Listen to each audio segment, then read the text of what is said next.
step into the day with the dawn ringing in my ears. Oh, I tune to my TV show. No better way, I gotta get myself into gear. Let's go. Oh, and I feel good today with my wake up in the morning espresso. I feel good today. It's my feel good breakfast show. I'm so happy. It's Wednesday.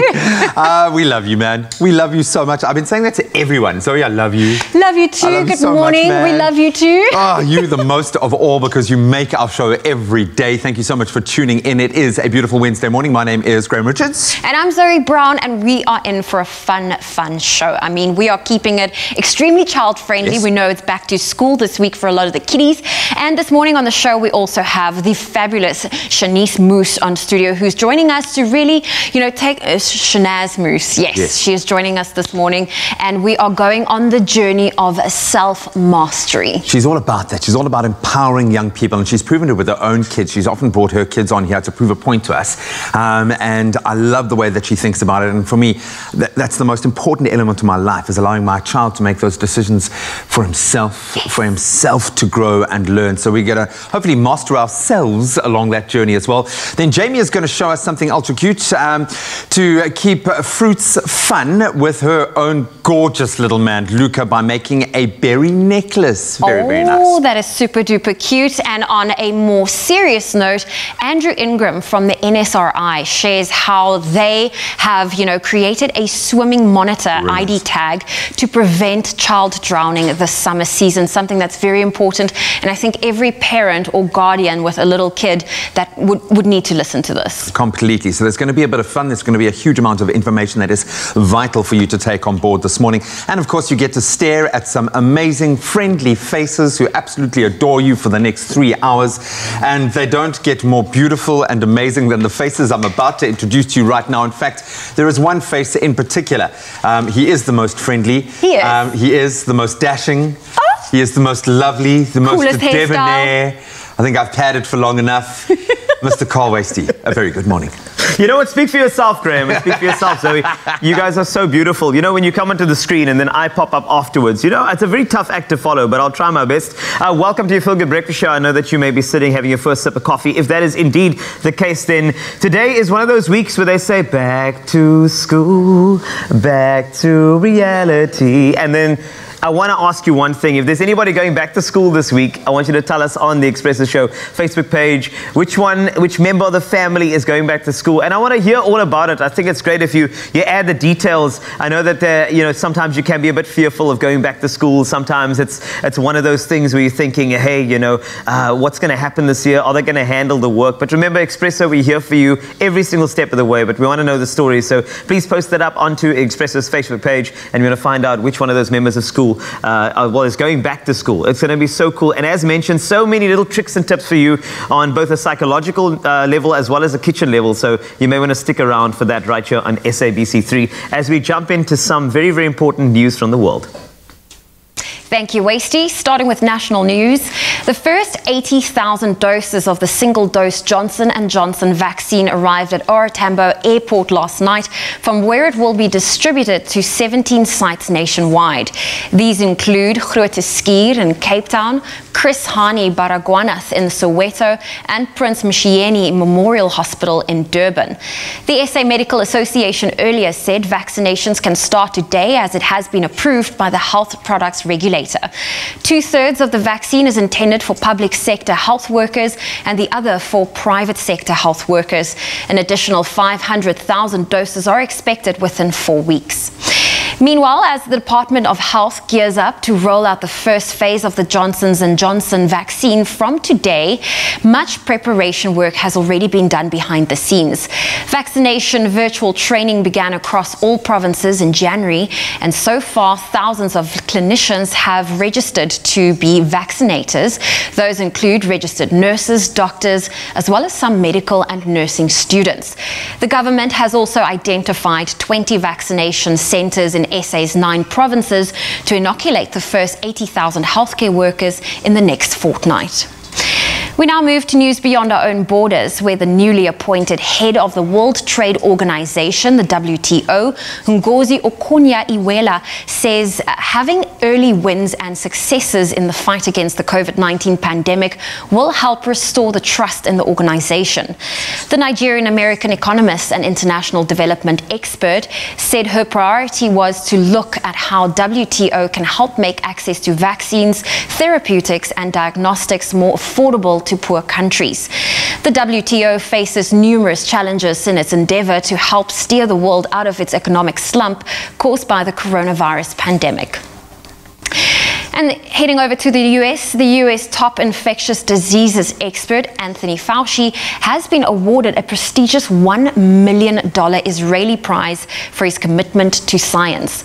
Dr. Fauci, who more often than not was at odds with former President Donald Trump on how to handle the pandemic, was awarded the $1 million Dan David Prize for defending science.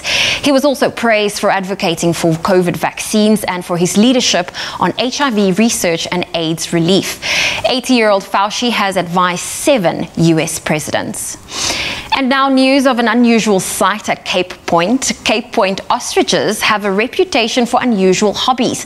Especially bathing in the sea is unusual, to say the least, of these huge birds, which fortunately for us mere mortals are unable to fly. But last weekend, an ostrich couple was captured on video hanging out at Cape Point, about an hour's drive from Cape Town. Kaylee Tuck made the ostriches famous by posting a video of one venturing into the surf a wee distance, not much further than about ankle deep, and then the pair seemed to pose for a beach picture before turning tail. Kaylee says the ostrich couple just appeared to be passing by, and then, as she put it, and I'm quoting, maybe felt the heat somewhat and decided to venture into the ocean. The area is known for its ostriches, and they can often be seen roaming the nature reserve at Cape Point. They are often known to wander around on the sand and join cyclists on their rides, but as Kaylee said, it was truly weird to see them in the sea. Well, on that note, that's where we leave your morning headlines for now. Let's take a first look at your sport.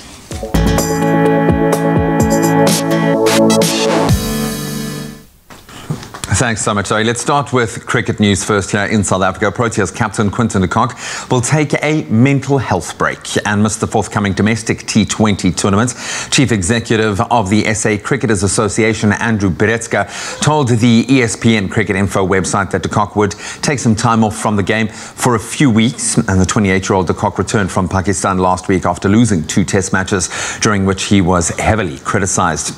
And staying with cricket, Ravichandran Ashwin starred with both the ball and the bat as hosts India thrashed England by 317 runs on the 4th day of the second test at the MA Chidambaram Stadium in Chennai. England lost all 10 wickets as they were bowled out for 164, so India levelled that series 1 apiece. Ashwin claiming 8 wickets and reaching 106 runs in the match to guide his team to a very impressive win and a fight back after that first loss. Then plenty of footballing action to catch up on last night. The UEFA Champions League returned yesterday evening with wins for Liverpool and Paris Saint-Germain in the first leg of the round of 16. So the defending English Premier League champions Liverpool, they got back to winning ways and they showed their true class, beating RB Leipzig 2-0 with Sadio Mane and Mohamed Salah both scoring on the night. Then Kylian Mbappe scoring a hat-trick as PSG thumped Barcelona 4-1 at the Camp Nou. Tonight it's the turn of Sevilla up against Dortmund and Porto taking on Juventus. Both fixtures will kick off at 10 p.m. And then finally on to tennis. 23-time Grand Slam winner Serena Williams will now face Japanese tennis sensation Naomi Osaka once again. That's in the semi-finals of the Australian Open after beating second seed Simona Halep and looking at her best in the process. 6-3, 6-3 the final score there. Osaka also cruising past Si Sue 6-2, 6-2 in just 66 minutes to also show her form to reach the last 4. Then in the men's singles draw, top seed and defending Australian Open champion Novak Djokovic, he fought back to beat German 6th seed Alexander Zverev to reach the tournament semis. The 8-time champion, who won his 19th consecutive match at the Australian Open, beat Zverev 6-7, 6-2, 6-4, 7-6 in Melbourne. More on all of those stories as we progress this morning, but right now Mr. Wasty is standing by with some of your beautiful sunrise pictures.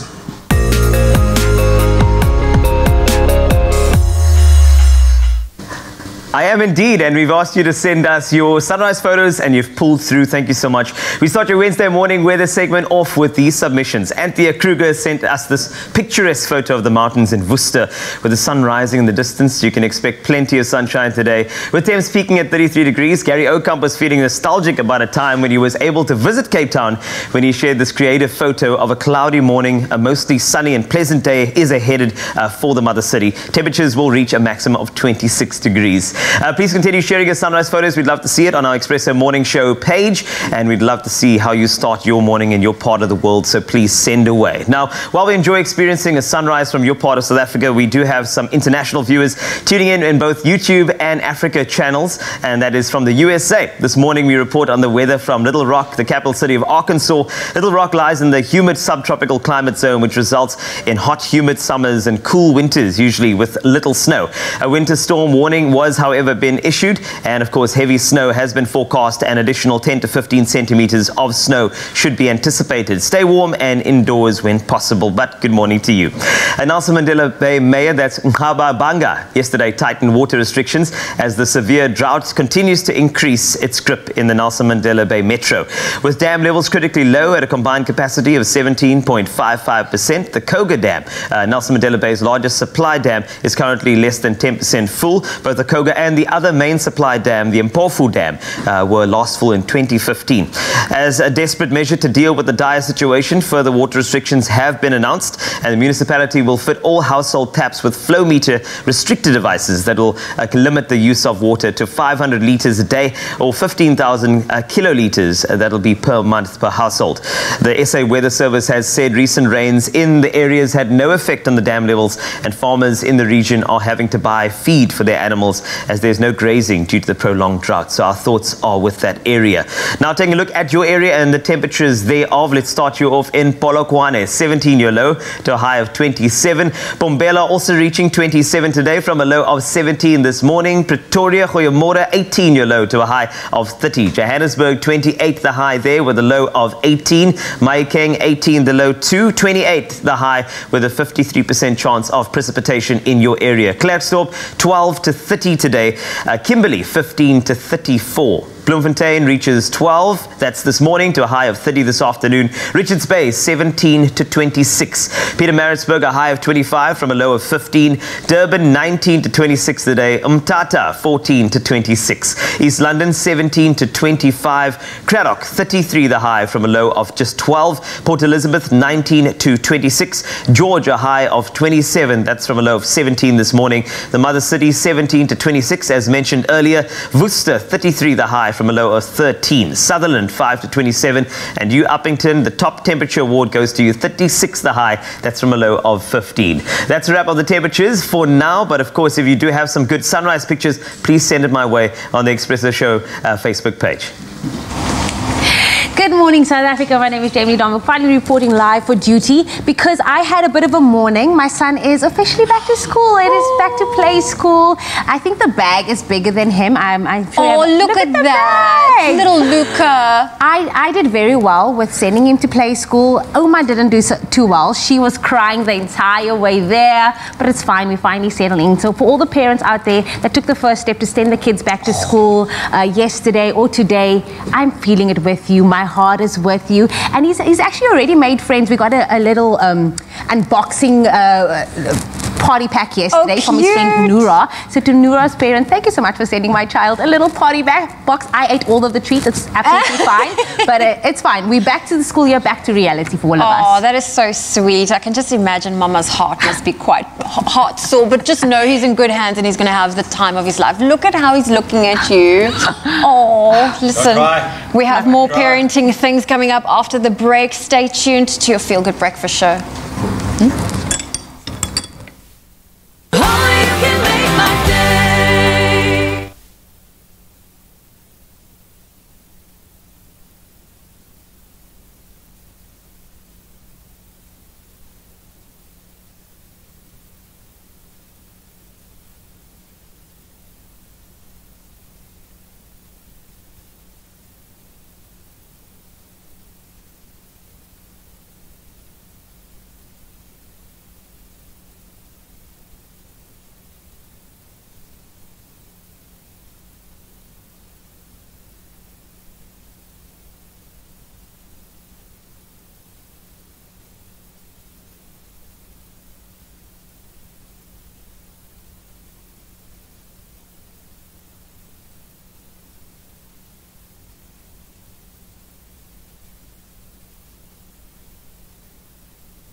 It's my feel-good breakfast show.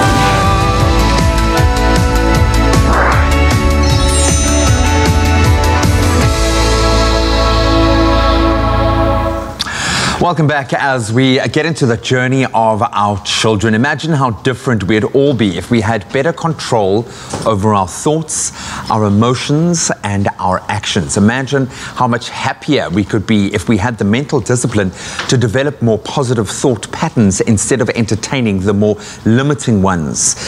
That's the goal of self-mastery, a vision to grow a better you, and I'm going to say it, grow a better child and a better life for those young ones that we treasure most in the world. Registered counsellor and good friend and life coach Chanel Smurfs now joins us to talk about how she aims to help people along this journey to her new course. You got a passion. Yes, it's, can't you see I'm on fire? You are on fire. I could bright. feel your energy when you walked in this morning. I love this. I absolutely love the sound of this because this is where I'm at the moment for myself and for my young boy, and I'm sure I'll get there with my daughter, but I'm all about that journey of self-discovery, but also just being more conscious about being able to control our thoughts, never mind our actions, just what goes on in our head. So maybe we start with a definition. What is, in your mind and your words, self-mastery? So self-mastery, you really listed some of the things that it's the ability, or you learn how to take control of your thoughts, your words, your actions. So when you make decisions or you do anything, it's coming from a conscious choice, not this whatever's been put into you, and I'm always using the word conditioning. Yeah. So whatever society says is the way to behave, this is what we do, without processing, is it me? So it's getting to understand yourself. So that's the biggest part of self-mastery. You go on a journey of self-understanding, getting to know who is Graham, you know, what does Graham like oatmeal? Does he even like this? Does he even... And most of the time, most of us do what we were told to do, and we take it as our norm, not do what is... Actually, I don't like this, I don't like that. So that's that knowing the self. It's funny that you put it like that. There's two things that the fact that we do what we don't like. We don't actually take the time to get to know ourselves, yes, and I think there is an advantage when starting that journey with your children. I've learned more about myself, trying to help my young boy kind of discover himself. But you talk about conditioning. You've got to push back. If we're going to now achieve this self-control, this self-mastery, you are fighting against a lifetime of conditioning. How do we get there? How do we get to a point that we can control our emotions and our thoughts? Because we kind of think that we are subject to our thoughts, that it doesn't work the other way around. Yeah. I think that, you know, if I remember how my journey started, I was extremely angry. So I had no control over my anger. So I was an angry mom. So I thought, let's go there, let's work on the anger. But I was not an angry mom only, I was a perfectionist mom, and that's why I was always angry. So I worked on anger, worked on perfectionism, kept on. So this is what it is only what is in front of me now. Oh, this is here, and things hide behind each other. They hide behind each other. So when you peel off one layer that's visible, sometimes everyone can see what it is that you need to work on, except you. So it doesn't really help until it comes into your frame of awareness. Oh my word! Because I was like I was score of angry like 10 out of 10. I was like 50. I was like, you know, in a cartoon. I was that mom running with her hair flaming. That was me. I was like, you know, I still have videos that I watch, or we have old movies from home that we made, and I see myself, this version I do not identify with anymore because she was angry. She ain't singing Katy Perry in the car on the way home. Oh no, she was like, no. She was critiquing Katy Perry singing all the time and everything. But this is essentially the journey you go on, that you start somewhere and you just keep moving. There's no end. There's just more of you to know and more of you to love. And grow through that process. You say it's a journey. It's a first step. What is that first step? Awareness. Creating a sense of self-awareness. Because we all act from watching the other. What is he doing? Why is she doing that? Even with our kids, we focus on what they are doing. We move the awareness from ourselves onto others. So if I don't have self-awareness, how do I know what my thoughts are? So every time something doesn't work out for me or somebody upsets me, oh, it's because of the other person.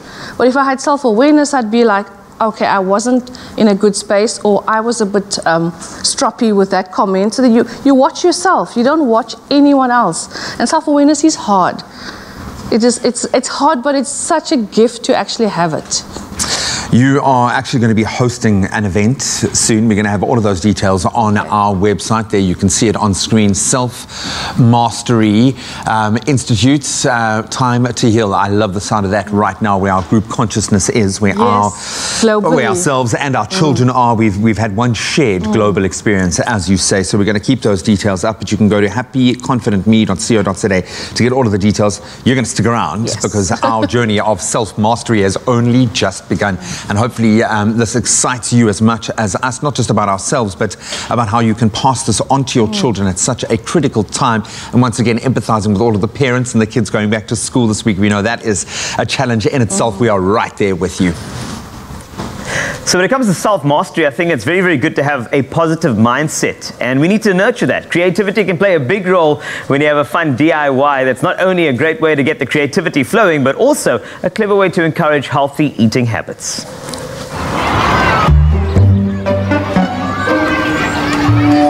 I'll swap my cake and my car for a crush. Sure? 100%. Yes. 100% tasty, 100% goodness. Made with love by Clover. And things are better at 100%, especially when it comes to your little one's health. We all know that fruit is very important for growing bodies, but the struggle is real.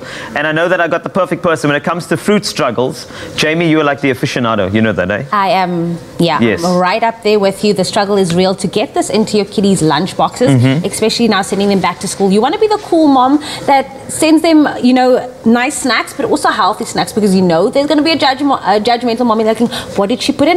Well, this is a fun way to incorporate fruits into the snack boxes every single day, but also a great way for them to get involved into preparing their snack boxes. So with Luca, obviously going back to school now, he's obsessed with colors. So everything he does is, Mom, green for apple. Mom, orange. So it's so fun to have him actually prepare his snacks for the next day, because he goes to his teacher. The teacher would ask me, Jamie, are you teaching him colors at home? I'm like, no, he's just obviously getting into the things of identifying colors with his fruits. So what I've found is these cute little ideas to incorporate fruits into his everyday life, but also something that he can do, and it's kind of like an art and craft class for the both of us, and so we're getting to bond with that. So we are crushing the snack boxes this year without crash, and then I just pop it into his lunchbox over there, and then you know his vitamins are sorted, it's going in, it's 100% so good for him, and then that just goes in, 200 mils. Perfect. Bob's your uncle. So we have the fruit over there. Now we're going to get down to business, okay? Moms, parents, we are going to be using some sharp objects, so make sure that you are going to be there with him. I'm so excited. I'm a kid in the kitchen again. Like, this is the best thing. I love it when, you see, the thing is, when you're involved in a process, that's the best thing, because now you're feeling like, you know, I made this, therefore I can eat this, it's my thing. And when I take this to school, you know, you'd show the friends, you'd be like, hey, look what I made, and then obviously the friends would be like, Stucky man, and then you're like, no, it's my necklace. But then you teach them sharing, and then they share their necklace. Absolutely, and it's also all about numbers, because now when we are using our little toothpicks over here, you say, 1 grape goes on, Luca, and you push it. Do you have like a song that goes with it? Like, I mean, I'm sure there's a song that attaches itself to that. So you said 1 grape goes on, Luca. 2 grapes on good to Luca. I don't know that's a song. I knew it was a song. I knew there was a song. I knew there was. And so the first one we're doing is a butterfly. All right. And so it's teaching them again about animals, and you can push it in. Of course, you can go on. Half of the time we'll be eating everything, but you can balance it there. And then in the middle, so you're going to pop that in as well. So you are so creative, Jamie. Like, this is so cool. And then this can't only be for kids. Like, I mean, I would be very happy serving this to guests at a brunch. Oh, 100%. Yeah, just a little. I should have cut that a bit bigger, but okay, I'm going to show you how it's going to look like. This is great. And I mean, just this process that you're going through now, I think it really, there's certain enthusiasm in terms of getting things right, and you can try it, and you can just go to the refrigerator, try different fruits as well, which is always cool. And I mean, and you can use pretty much any berry, you know, blueberries and blackberries, and raspberries, strawberries. What fruits would you go play with? Well, I love blueberries. That's my thing. You know, blueberries are rich in antioxidants, and I think that there's something about them. They're a bit more tart than other fruits. That's what I enjoy, especially if you get ones that are in season. I don't like things that are over sweet. So I think blueberries are a great balancer with a lot of things. Add them to a lot of smoothies too. touch a crush, and then you're good to go, you know? Beautiful. There you go. That is your butterfly. You can turn it out. It's a, you have to use your imagination sometimes. I see a butterfly. Do you see it? Okay, I see the butterfly. Thank you. It's there. Okay, And I can tell. It also helps him to explore the imagination. You can be like, what kind of butterfly is that? And he'll go mad. He's like, Mommy, that is the cutest butterfly ever. He's my high person in the kitchen. So the next one we're going to do is the necklace. But you can do a necklace. You can do a little arm charm, because then they can eat it. Now I'm excited. Okay. Are you in? Okay, Yeah, I'm excited. I hope I get to wear it and eat it. Usually I don't use these cool things, but the kitchen team, of course, came with these little fun elements. Yeah, I think that was on my suit earlier. I'm just kidding. Probably. I'm just kidding. Probably. So we're gonna put our string in over there, and this just really helps. You can tie it if you want to, and then you'll put the fruits in. And again, this is where you can use berries, you can use strawberries, you can use whatever you want to. So that's going to tuck in over there. And then you just string it along. Okay, so you tied a knot in the end of that, and then you just, okay. This is so cool. Strawberries. I don't know why more adults don't do this and actually take it to work. Because then you have like a berry bracelet. And it's going to be very cute. And then, you know, it's important to be very cute. And then you don't have to take a lunch break. You can chill at your desk and then just chew at your wrist, which is just some fun. Then your colleagues will be asking you, like, you know, what is that? And you'll be like, it's my berry bracelet. I saw Jamie did it on TV, therefore I had to try it and bring it to work, which is fantastic. So, and I mean, when it comes to berries, you can use so many of these. And as you said, color is important. I'm sure you can pop a grape on there, like a green grape or something. We can go for a grape. Touch of this. I'll put it in. Okay. Okay. I'm so excited. Are you ready? I am ready for my bracelet. That's it. This is how you make friends in preschool, everybody. When I'm you're going just back excited. to school, just like, we made this, so Carl, will you be my friend, please? I will be your friend, thank you, Jamie. And if you don't like the person, you go, Yeah. Then you don't share. But I'm excited about this. Oh my word, that is a proper bracelet. It's so chic if you think about it. You know, it's so lovely. That's it. And then, you know, if you're wondering, like, you know, what's the time? Hold on. Strawberry time. That's what it is. I said strawberry time. Hold on, give me a second. I think it could actually be blackberry time. How juicy is that? It's really good. Very good. I mean, this is such a cool way, as you said, making friends. And I mean, it's fun because I know that if the fruit is on my wrist, I'm definitely gonna go for it. Again, incorporating all those vitamins, you are 100% going to be the best parent ever, but also the best friend. So Carl and I are officially friends now, everybody. What's the time again? Strawberry time.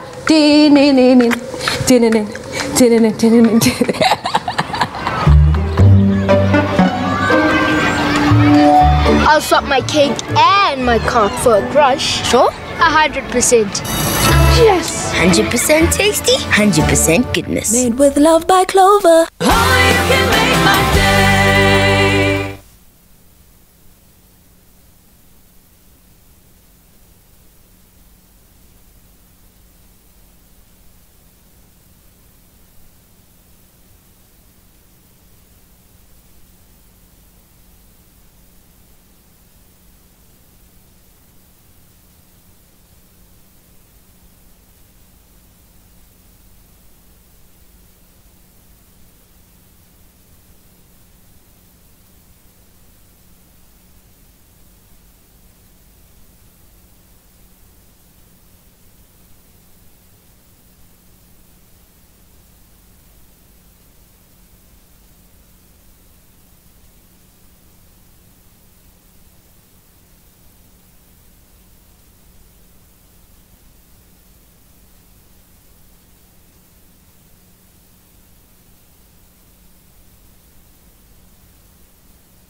It's my feel-good breakfast show.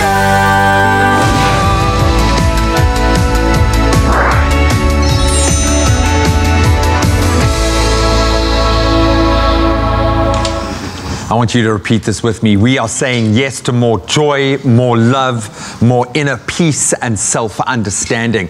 We are joined with a registered counsellor and life coach and good friend of us on the show, Shanaz Moas, now as we embark on the journey to self-mastery. And it's a journey because I would imagine you never quite arrive there. No. In the journey of self-awareness, you're learning new things every day, but it's something that can be so rewarding and so enriching, and every little success is going to be a milestone for you. Why is self-awareness and understanding of self so important on this journey to self-mastery? Yeah, because most of us have this autopilot setting, you know, and Graham, you will be a doctor. This is what you will do. So Graham grows up every day eating his jungle oats. He's going to be a doctor. And then this is the pattern. But Graham is squeamish and he can't handle the sight of blood and he falls over. So can Graham be a doctor? I don't think so. Well, this is true. So realistically, this is the whole point of the whole thing. I need to make choices that speak to who I am as a person. But I don't know who that person is. So that journey to get to know yourself is so vital, because the joy that you seek sits at knowing yourself and moving in that direction. Oh my word, I love this. I'm going to do more of this. You don't know what this you need more of. This you don't know. Me. Yeah. And it isn't the same for everyone. Some people want to do more baking. I clearly don't want to do more baking. I want to do more meditating, more reading, you know, more nature experiences. That's my choice. So each of us have what brings us joy. It's not a recipe you can go and just get the one size fits all. That's where the journey comes in. Practically, how do we begin to learn about ourselves? What's an exercise or something that we can do to start finding out about what really excites us and what doesn't? So I started the institute already in January, and I have the first group in their second month.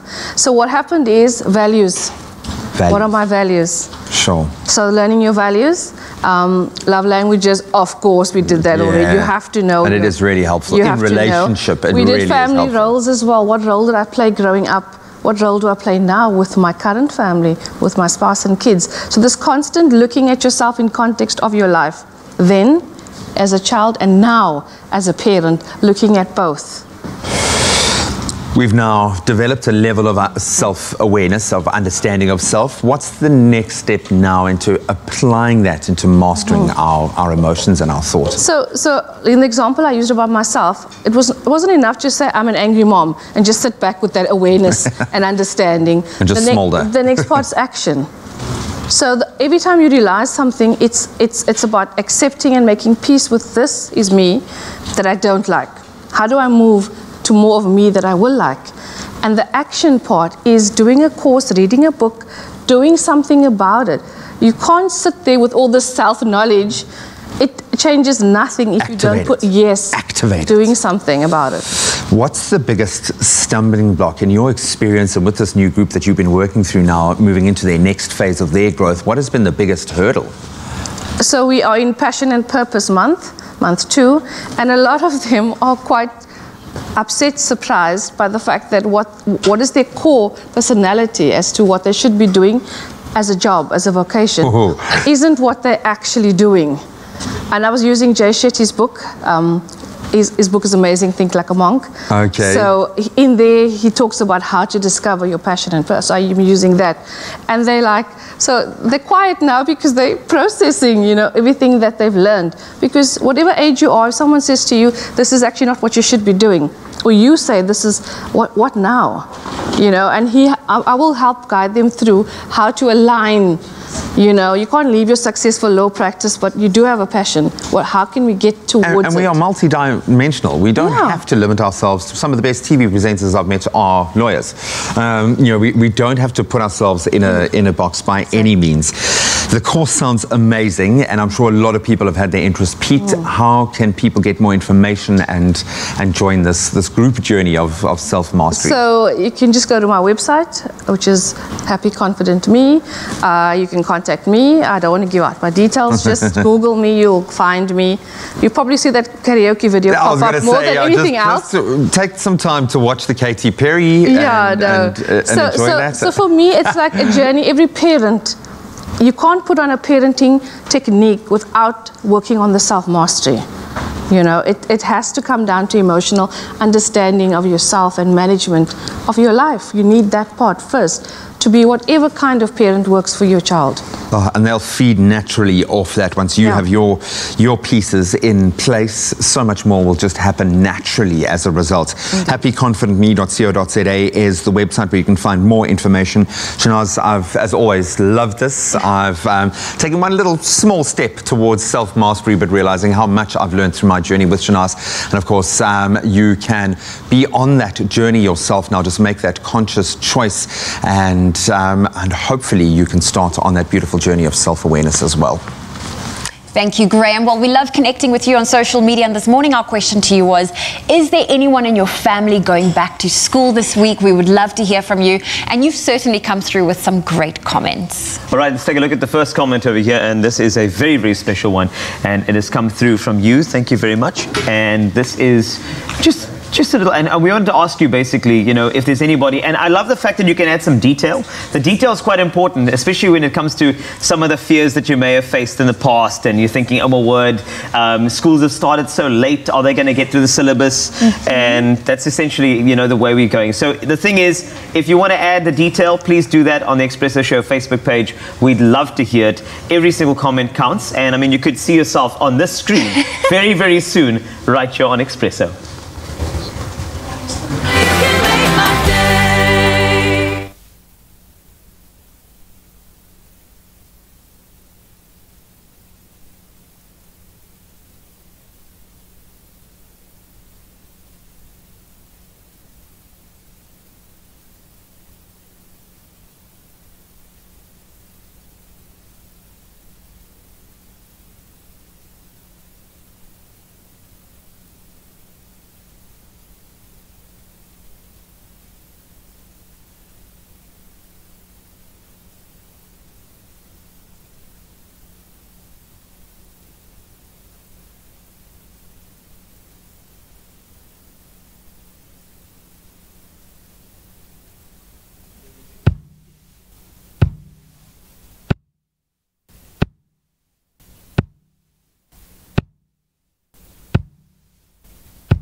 On the thumb.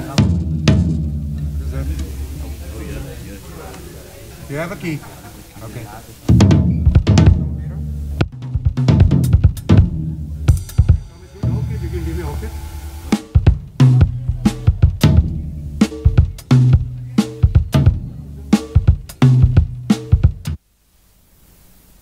It's my feel-good breakfast show. Welcome back. You're live with Expresso as we delve into a vital conversation, but something that I think about far too much and terrifies me. I think it's one of many nightmares for parents. Your child leaves home to enjoy a day of fun and sun and water and doesn't return home because their young life has been claimed by the powerful force of water. We've seen it experienced in our country over the last couple of days. The National Sea Rescue Institute, which works tirelessly to protect the lives lives of those who enjoy our coasts and inland dams, has now issued a brilliant new swimming monitor ID tag that can aid in the prevention of child drowning. It is brilliant. Joining us now is NSRI's Head of Drowning Prevention, Andrew Ingram, to shed more light on the necessity of this tag and also how we can protect our children in the worst case scenario. Andrew, so good to have you with us this morning. I think this is amazing what you guys are doing. But let's talk about within South Africa, how prevalent is drowning in South Africa and how quick does it take for someone to actually drown? Good morning. We estimate that about 600 children drown every year, fatal drowning, and about 2,000 people each year. It's a lot of people. And I think that we really need to concentrate on children. Children under the age of 14 form about 30% of the fatal drownings in South Africa.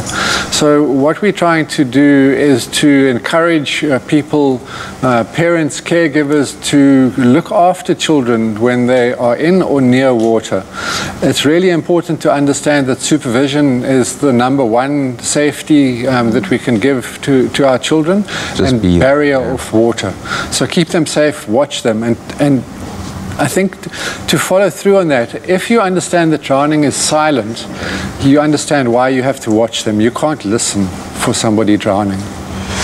I've got to ask that if you are that caregiver, if you are that person who has the responsibility of looking after a child, or in any case where drowning is possibly happening, you want to be prepared. What do we need to look out for? How do you know that a situation has crossed that line into that space? So you need to watch carefully, and the reason that we brought this monitor ID tag out, and we're suggesting that people use it, if you have a group of people around a swimming pool, for example, there should be an adult who's always watching the children. And generally what happens is maybe you're having a braai or you're having some sort of event and everybody's swimming and everybody's happy and playing, and the adult gets distracted. Somebody says, "Hey John, how about a Coke?" And you look around to get your Coke, and when you look back it's too late. So what we're suggesting is this tag. It's a bright yellow tag. If you are on duty, your only job is to watch the children in the pool. I love that. Nothing else. So half an hour later somebody can take over from you, and their job is to focus only on the children, not on social media, not on cell phones, not on chatting. So what do you look for? Somebody who is drowning will not flap the water and shout for help. It's completely silent. If you're close enough, and you should be, you will see fear on their face, that classic white all around the eye. They're unable to shout for help, to talk, because all they want to do is breathe. The danger signals is a vertical body position, so like somebody's standing. Okay. So if you're horizontal, you're floating, and you're able to control yourself. As you start to go more vertical, it's more difficult to hold your head above water. Then the head will tilt back, you'll see fear in the eyes, and quietly the person will slip under the water. So anybody in a vertical body position, get to them very quickly. Chilling. Yeah. Chilling. I don't even want to think about it, but I'm sure there's so many parents that wants to get their hands on this. Where can they access it, and how easy is it to get your hands on this tag? It's extremely easy. If you go to the Sea Rescue website and you just put in the search field water safety monitoring, you'll see our story on it, and you can download the tag. It's a PDF, print it on your home printer, and there you go. Hand it around. Make sure somebody's watching the children. I love that. Make it a conscious choice and a decision, and make it clear within that group of adults who's supervising. And I can certainly understand that. I've got to commend you on the work that the NSRI do in all spheres. We owe you so much. In this space specifically, I'm sure you must get so frustrated whenever you hear about a drowning, because so many of these instances are preventable. And I think one of the biggest areas on the coastlines that we hear so much about, a rip current. And I mean, I've been caught in a rip current before, and it took me about an hour and 20 minutes, and I was this close to giving up, and I'm a strong swimmer. How do you deal with that? So yeah, rip currents are an enormous problem. It's the biggest dangers that bathers face on the beach. And the answer is very simple. To choose a beach where there are lifeguards on duty, swim between the flags. So rip currents are very hard to see, and lifeguards are trained to do that. They'll put their flags up in a safe area. So there's no chance of you getting caught in a rip if you swim on a beach that's guarded and you swim between the flags. It's really important. What are some of the other guidelines, especially with the beaches and pools being reopened now? Some guidelines for parents out there, but also for the children out there that's watching with regards to going into these spaces? Yeah, I think, as I said in the beginning, supervision is #1 for children. Children under the age of 4 are most likely to drown in and around the home, so make sure that the water is barriered off, or the children are barriered off from the water. Right. For example, it's not possible to barrier off a dam, but it is possible to barrier the child off from that dam. So watch the children. Know that drowning is silent. If you have sliding gates, sliding doors, or security gates that children can open, they will watch you carefully, and they'll be able to do that. Oh, yeah. Make sure that the pool fences are high enough that a child can't climb over it, and especially little boys. They'll try and climb over everything. So there's double latching gates, and then pool nets and so on. Make sure that it says child safe. So it's not something that's going to keep the heat in the pool, that if the weight of a child lands on it, it'll buckle, the child will slip underneath, and you won't see it. Never leave toys around in a pool area. And then learn how to do CPR, and in an emergency, phone 112 for help. 112. Thank you so much. My brain is still processing a lot of what you've said. So many like penny drop moments here. Thank you for doing this. Thank you for making parents aware of the need for supervision. I think that's probably the most important take home for me. But you can go to nsri.org.za, download the PDF, print it out yourself, and ensure that if you are in that space as a parent or an adult and you are that designated supervisor, you watch those children. Thank you so much for the work that you're doing in every sphere. We really do appreciate you coming through this morning. Thank you for your support. Well, time for us to spend some time in the kitchen, and this is something for your taste buds. It is delicious. It's all of the delicious flavors of Italy. Now, we have Teresa joining us in studio this morning to really show us how to have some fun with fresh tomatoes, and really how to make, I think fresh tomatoes, they have to be probably the hardest working veggie out there, and it is a real kitchen superstar. So pay close attention, because Teresa's going to make it so easy, and she's making an easy tomato sauce that just screams delicious.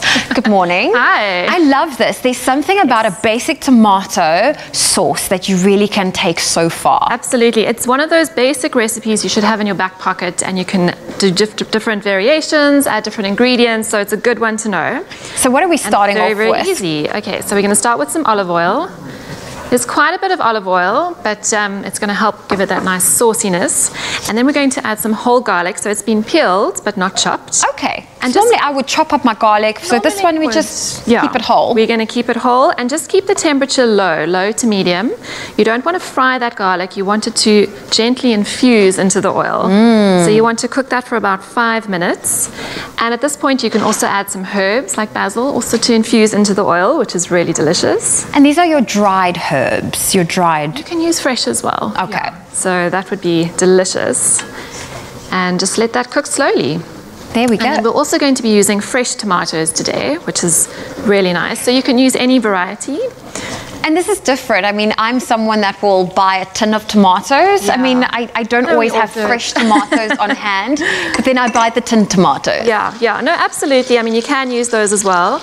But there is something about the fresh tomatoes, because what you'll see is, as they start to cook, they'll burst, and then they'll combine with the olive oil, and they'll create this beautiful sauce.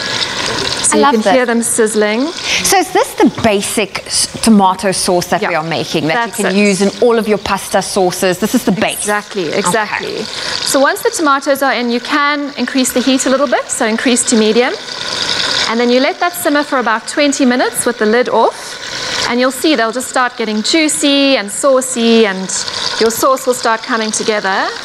And of course, don't forget to season. You have to season. A good sauce has got all the right taste to it. And once it starts getting saucy, don't forget to taste it as well. Very, very important. I'm guilty of doing that. Like I start off with a recipe, it smells amazing, but I sometimes forget to taste it. Yeah, no, very, very important for your seasoning. Also, tomatoes can be quite sharp. So if you're finding a little bit sour, you can add a bit of honey or a bit of sugar or something like that. Okay. And then we need to talk variations. Let's talk variations. This is our basic sauce. You can have it just like this, but there are so many things you can do to change the flavor and enhance the flavor. So if you like something smoky, then you can slice up chorizo, put it inside, smoky, spicy, absolutely delicious. That sounds amazing. Really, really nice. And speaking of spicy, you can also add chilies. So freshly chopped chilies or chili flakes gives a bit of heat. And what about, some bacon? Is that something that would also work well? Well, I mean, a lot of us like bacon, and if you like that meaty vibe, it's a brilliant, brilliant choice. And these are just like little bacon bits that you would add to it? Yeah, okay. Absolutely. It's also a great sauce for seafood. So towards the end of the cooking process, you could add some fish or some prawns or some calamari. Some capers. Really, that's also great. Capers, anchovies, and olives is one of my favorite additions. Olives especially, they just add such a rich flavor. And then, you cook it for 20 minutes and you end up with this beautiful sauce. So I wanted to know, will the sauce look like that, or do you have to put it through a blender, processor? It depends. I like a bit of texture. Okay. But this one's quite smooth, so you could blend it, use a hand blender or a food processor to get it smooth. And it also freezes nicely, so if you want to make a big batch and keep some of it for later in the week, that's also a good idea. So I actually just yesterday messaged Carl, because I have this bad habit of keeping my food in the fridge a little bit longer than what they should be in the fridge. How long can we save this in the fridge for before? Because I know it's best to freeze it and it will have a bit of a longer shelf life. Yeah. But in the fridge, if we make this batch now and I want to keep it for the week, how long can I keep it in the fridge? A couple of days would be fine. But it is so easy that I think you could just make it on the day and enjoy it fresh. But a couple of days would be fine. And don't forget to serve it with lashings of parmesan as well. So delicious. Always good. Now, I know with you mentioned earlier that some people prefer to add a little bit of sugar. How do you know you need to add a little teaspoon of sugar or just a little bit? You can just taste it. It's got quite a sharp taste. I quite like that, so I tend to not add anything sweet. But if it's a bit sharp for you, just a half a teaspoon or a teaspoon of sugar will do the trick. There we go. Well, nice Teresa, thank you for showing us how to make this amazing basic tomato sauce for your next pasta night. And remember, she's giving you different variations on how you can really spice it up or really just make it your own and really enjoy with your dinner with any sauce. In fact, you can keep it in the freezer for a long time and a couple of days in the fridge. We have this recipe and the steps to it available for you. You can check out our website, that's expressoshow.com, and look at that. I feel like that's going to be amazing for lunch today. Oh, yummy.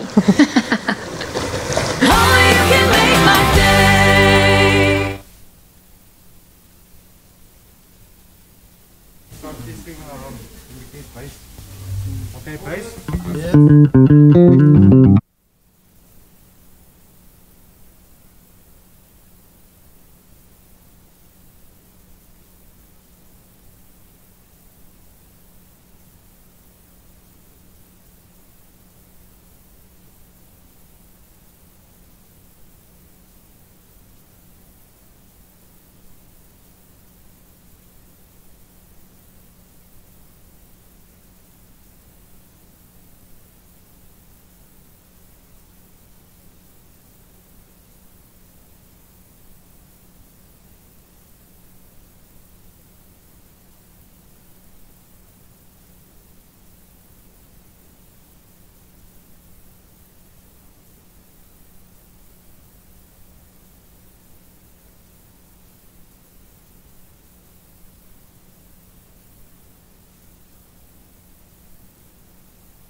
It's my feel-good breakfast show. It's Expresso here at SABC3, the Feel Good Breakfast Show, and I'm going to tell you something. We've got somebody who's going to make you feel good a little later. Born and bred in Elsie's River in the Western Cape, saxophonist and jazz artist August West started playing music at the age of just 15. Since then, August has developed his skills to become one of the top saxophonists in the Mother City and beyond. He has shared the stage with the likes of Mark Lottering, Taryn Lamb, Emma Adams, as well as Don Vino Prince, and it is an honor to have this guy here. Absolutely. We get to know the Cape Town saxophonist a little better before he takes to the floor for 3 incredible performances. So good to have you with us this morning. Thank you so much, man. Is this your look? Because I just want to know if anybody just comes up and they just sit there with a saxophone. Yeah. Is that your vibe that you're going with this morning? Yeah, well, I think with what I'm being inspired with, so I would go with that. So I'm trying to be comfortable. So okay, it makes sense because you know that these days people stand like they'll sit with a mobile phone. Yeah. But you sit with a saxophone. So there's still a connection there. It's fine. Yeah. Okay. You know what I mean? Except you can't WhatsApp from that thing, but that's okay. It is yeah. cool. Wow. Take us back to where it all began for you. Where did it all start? The love for music start, but most specifically the saxophone, because it's not an easy instrument to play. Yeah. Well, with the saxophone, I think I was probably 6, 7. Round about there, where I first saw some of the saxophone.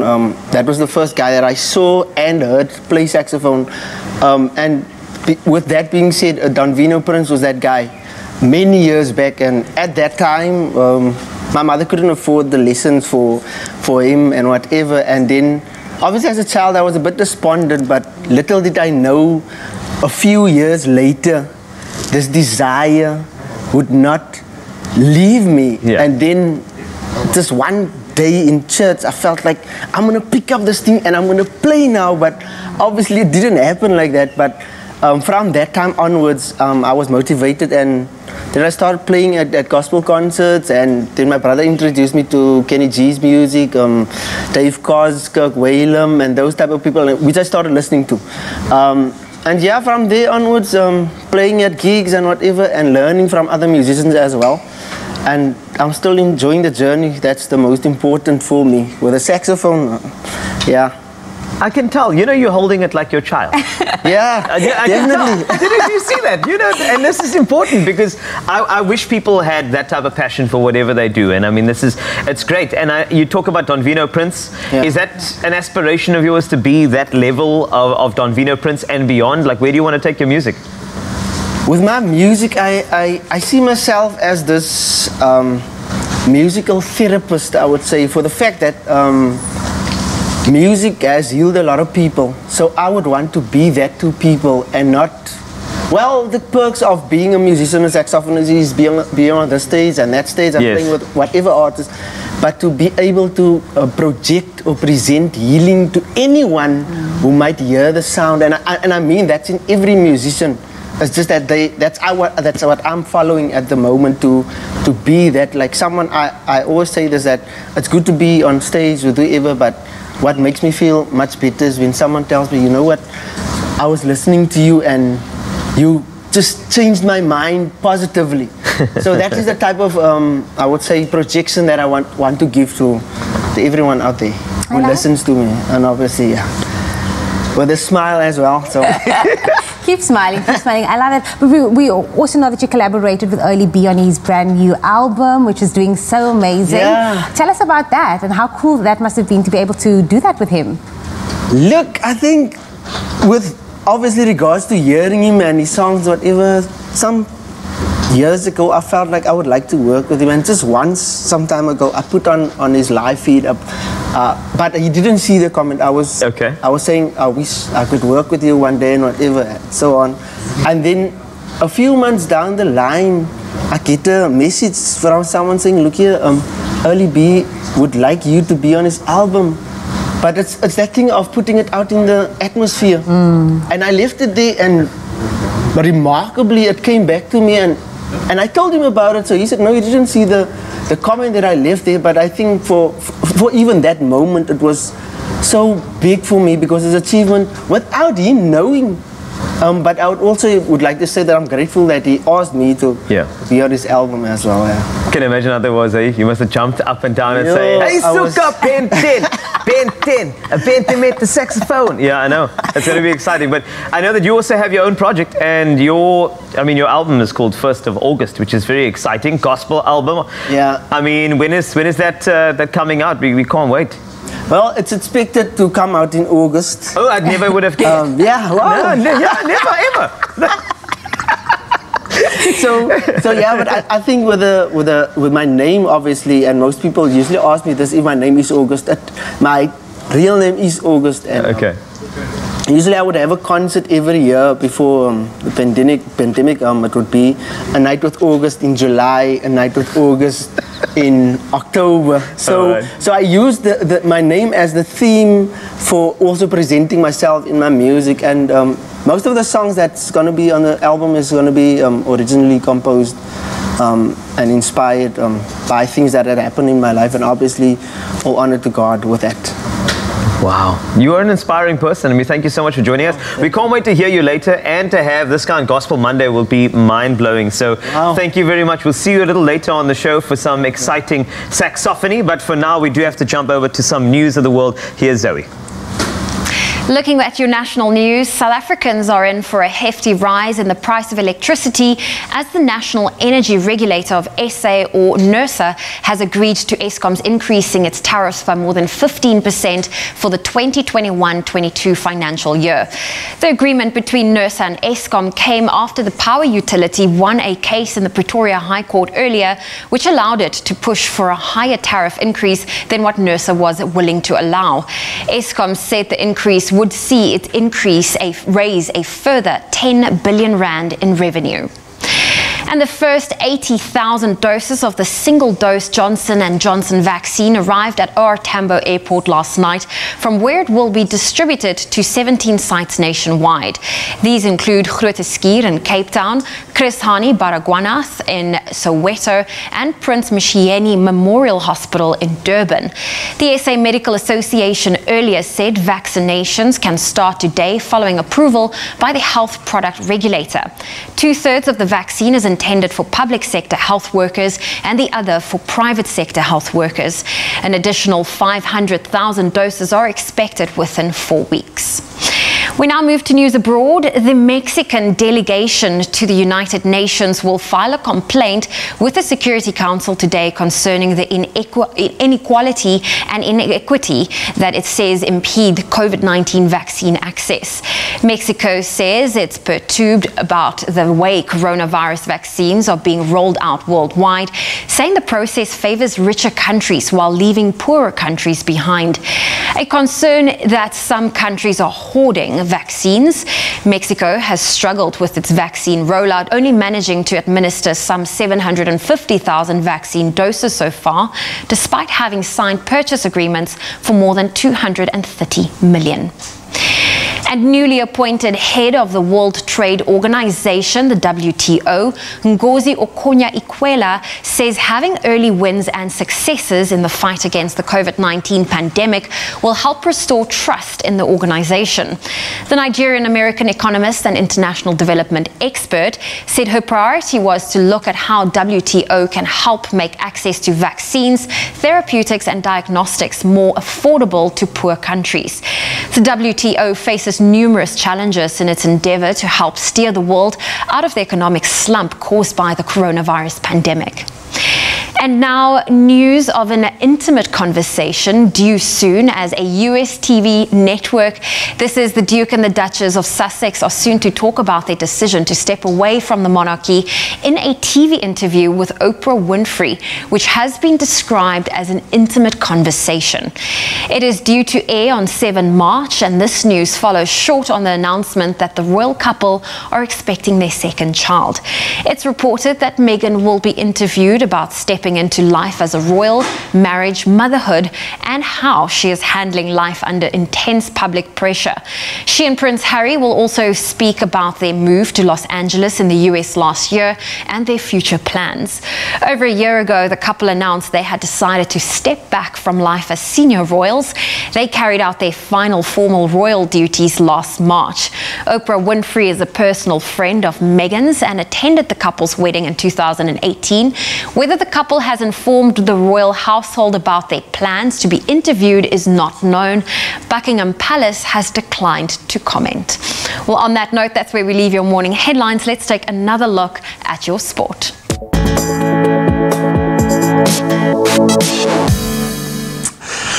Thanks, Zoe. Let's start with cricket this morning, and cricket news here in South Africa. Proteas captain Quinton de Kock will take a mental health break and miss the forthcoming domestic T20 tournament. Chief Executive of the SA Cricketers Association, Andrew Brezza, told the ESPN Cricket Info website that de Kock would take some time off from the game for a few weeks. And the 28-year-old de Kock, of course, returned from Pakistan last week after losing 2 test matches during which he was heavily criticised. Then staying with cricketing news, Ravichandran Ashwin starred with both the ball and the bats as India, they thrashed England by 317 runs. That was on the 4th day of their second test at the M.A. Chidambaram Stadium in Chennai. So England lost all 10 wickets as they were bowled out for just 164. That as hosts India levelled the series 1 apiece. Ashwin claiming 8 wickets and reaching 106 runs in the match to guide his team to a very impressive win and fight back in the series. Then on to footballing action from last night. The UEFA Champions League returned with wins for Liverpool, now back to winning ways, and Paris Saint-Germain in the first leg of the round of 16. The defending English Premier League champions Liverpool, they showed their class to beat RB Leipzig 2-0 with Sadio Mane and Mohamed Salah scoring on the night. Then Kylian Mbappe was the star of the evening, scoring a hat-trick as PSG thumped Barcelona 4-1 at the Camp Nou. So tonight, Sevilla face Dortmund and Porto take on Juventus, both fixtures kicking off at 10 p.m.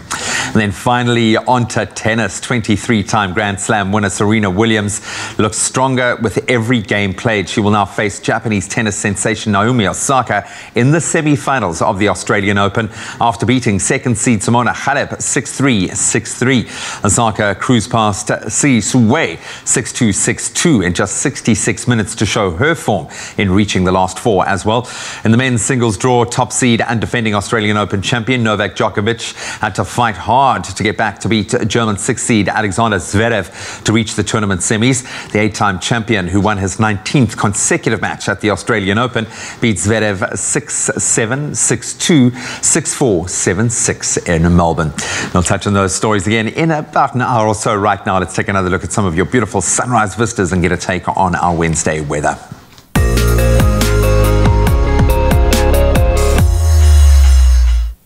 Thanks, Graham, and thank you to each of you that have taken the time to share your sunrise photos with us. And let's start with Tandeka Mgoza. Share this awesome photo from her backyard in Mpandle in KZN. And not too many of us can proudly show off a thriving cornfield just in our backyard, and we just love it. You can expect a mostly sunny and pleasant day with a peak of 23 degrees Celsius. And then Uncle Tinde shared this murky image of the sun rising in Mpumalanga. The forecast for your area today is set to be at around 30 degrees, so do be very, very careful in the heat. And please continue sharing your sunrise photos from wherever you may be. We love interacting with you on our social media platforms. And we also have many, many international viewers tuning in on our YouTube channel, as well as the Africa channel, which broadcasts in the USA. Our 7 a.m. segment is featuring Windhoek, the largest city of Namibia.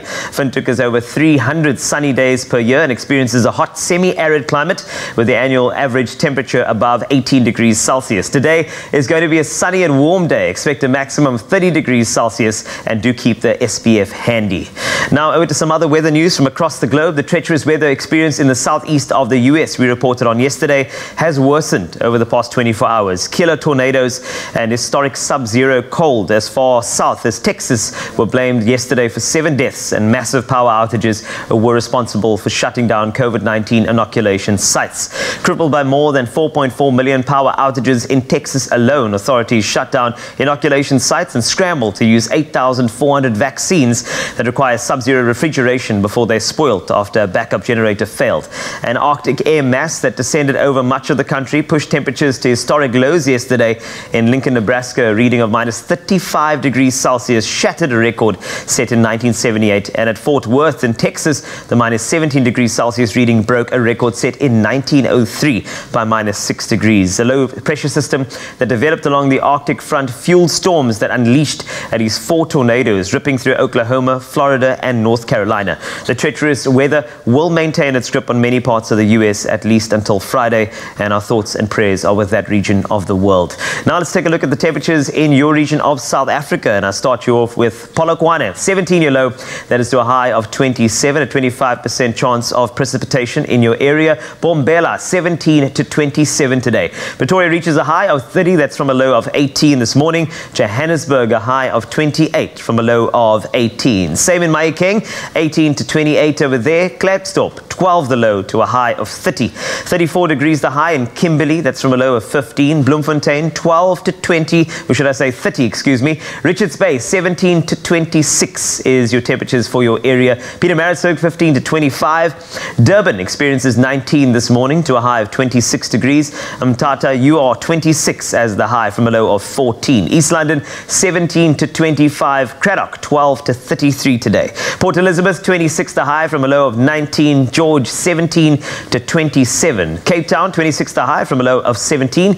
Worcester, 13 to 33. Sutherland, you are 5 to 27. And Uppington, highest temperature 36. That is from a low of 15. That's a wrap of your temperatures from across South Africa. Do keep the SPF handy in the hotter areas and hydrate. And also keep on sending those sunrise photos to our Expresso Facebook page as well. And speaking of Facebook, we love connecting with you, so it's time for us to take a look at what you've had to say to our Good Morning post. This morning, we asked you who in your family is going back to school this week. We'd love to hear about it, and this is what you had to say. Yes, we have Isabella Govender saying first day at grade R with lots of heart faces. As you can see, she's masked up, she's ready, she's colouring in. This is so sweet. We love these pictures coming through. First day of school. That's where I met one of my oldest friends. She sat next to me, and to this day, we are still good friends. Oh, that is first so day sweet, of school. Zoe. There we go. Next, we have Matsati, and that says, good morning, family. My kids, grade 8 and grade 6, hashtag Expresso show. Look how cute they are in their school uniforms. Those first day of school photos are the best. I can't believe it. She's grade 8. Yes. That is so cute. We have another one from Alia Pepper saying, good morning, Expresso show. My daughters went back to school grade 2 and grade R. They said their first day was awesome. Let's see those cute faces. Oh, there we go. Definitely looks awesome. Well, please continue to share with us who in your family is going back to school this week. We'd love to hear with you. You can head on over to the Expresso Facebook page, and don't forget that hashtag Expresso show. Oh, you can make my day.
It's my feel-good breakfast show.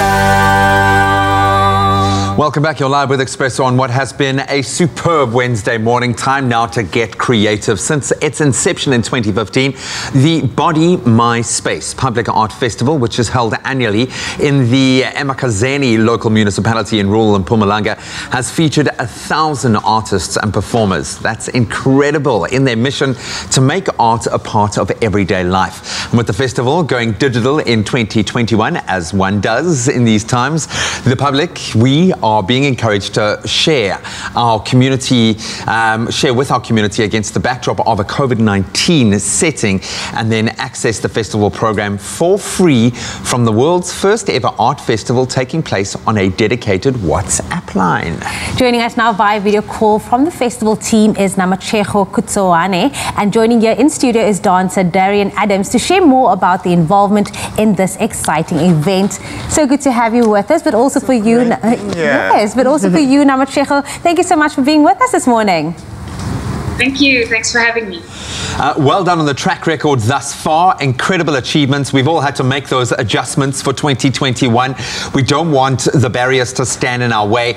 I've got to ask you, though, what challenges have you faced with the festival over this past year, and what prompted you to make that decision to take the festival program onto WhatsApp for the first time? Well, the pandemic did to us what it did to everyone, and that was challenge us to have to rethink how we do things. And so that meant that we become part of thinking about how to migrate online. And for the creative industries, that was especially difficult. But we saw some festivals give it a go and lead the way. And those festivals that come to mind are the National Arts Festival and the Jomba Dance Festival. So they helped us to think about how the My Body, My Space Public Arts Festival, which true to its name, was a public event, could rethink the intimacy that the festival created when international artists and enthusiasts descended on the streets of Emakazeni, where performances, installations, and exhibitions were showcased. How do we realize that in this digital reality? So we asked them, what did you learn? And true to our form, what is the forgotten angle? And we discovered that a lot of the content made available online is high definition, long form, and where data is very, very expensive in our context, it means that people who are on the margins of socioeconomic comfort are potentially missing out on this. And through a lengthy process, we found out that WhatsApp might be the very best way to digitally democratize to democratize the digital space. And so the work then, once we decided on that, became how to retain the festival's ethos, which, as we did in the public arts design, was create intimacy, create community, create access, because it was a free festival, and leave no one behind. So then it became an exciting challenge to think about how we translate the My Body, the My Space into this digital format. Digital democracy. I love that. Love that. Now, Namachejo, I also have to ask you, of course, with the festival featuring over 70 works from artists in various locations around the world, what did it actually take to put everything together in this way, and what kind of pieces were submitted? Ooh, so much work, so much work. We cast out our net with a call, and we engaged our networks. Lots of our prep involved countless Zoom powwows and collective shaping with our friends and thinking partners and collaborators. In fact, from the good number of submissions, we observed that many of the artists couldn't articulate how their works would translate for an online showcase. And so that pointed to how this pandemic has asked of many of us to learn new skills in order to successfully adapt to this reality and survive the digital realm, right? So to meet this, we developed a training program with our festival partners, Low Def Film Factory and Phoenix and Owl, to facilitate the training process towards upskilling some of our participants and coming out on the other end with product. And some of that product that's come out is so cutting edge and really gives the more established artists a run for their money. And that was made possible by the Department of Sports, Arts and Culture and the National Arts Council of South Africa, who made it possible for us to also commission artists to have some income at this time. I mean, part of the big worries of artists at the moment has been, how do we live? How do we eat, you know? But it also took a lot of learning about how the platform works. And if you're familiar with the World Health Organization and South Africa's COVID helpline, It's very similar. We'd already decided that we want to go low definition and short form as a counter to what was happening in the migration. And so the platform service provider's limitation that we could only upload 25 megabytes of media became a big part of how we guided the artists for how to work with their content. That 25 megabytes is about 3 minutes of video content, and that 3 minutes is key where there have been complaints about screen saturation or digital fatigue, but also with the festival's interest in creating something that would just slot into your day, you know, in between things, when you're boiling a kettle, when you're in a car that you're not driving. There are menus of works that you can enjoy, dance, theater, workshops, an exhibition, fine art, some podcast style offerings, and crafts even. You know, forget about rolling with the punches. This seems like a quantum leap forward in development. This feels like the most positive kind of evolution of what you could be doing. Absolutely amazed by what you've been able to achieve. We've got Darian obviously here in studio, who is living the process. Really? And I'm dying to know what that process was like for you. Maybe we can start by you telling us a bit more about your submission to the festival titled Home. Yes, so I created Home. So I'm part of an organization called Asitage SA, Cradle of Creativity, and I was one of the selected choreographers to create work for young audiences, and then we were then moved to the My Body, My Space platform. And for me, creating Home was about me celebrating where I come from and embodying the space called Mannenberg, and really celebrating the space and the beauty of the space. And I called on friends who are all purely based Mannenberg creatives and intellectuals and we decided that this is what we're going to create for us to reclaim what home is for us and to beautify and to say that Mannenberg is a wonderful and a gorgeous space besides all the negativity that is already there. So, and it was my personal journey coming from lockdown, being stuck at home, and then me accepting that space as wonderful, beautiful, and safe specifically. And that's what prompted me to create Reclamation Home, yeah. I love that. A cathartic journey as well. Was it difficult squeezing all of that into 3 minutes? Truly. It was very difficult, but I think I discussed it with a lot of people at home and what home meant for them. And we had to quickly just squeeze it into a space that I think people will recognize as the Mannenberg space, which is what they would call the courts. And to have the people witness it and the kids witness it, it was more really about us as a community celebrating, and yeah. Congratulations on being a part of what sounds like the most wonderful revolution within arts. Welcome the digital era. I'm going to probably say digital democracy about 20 times today.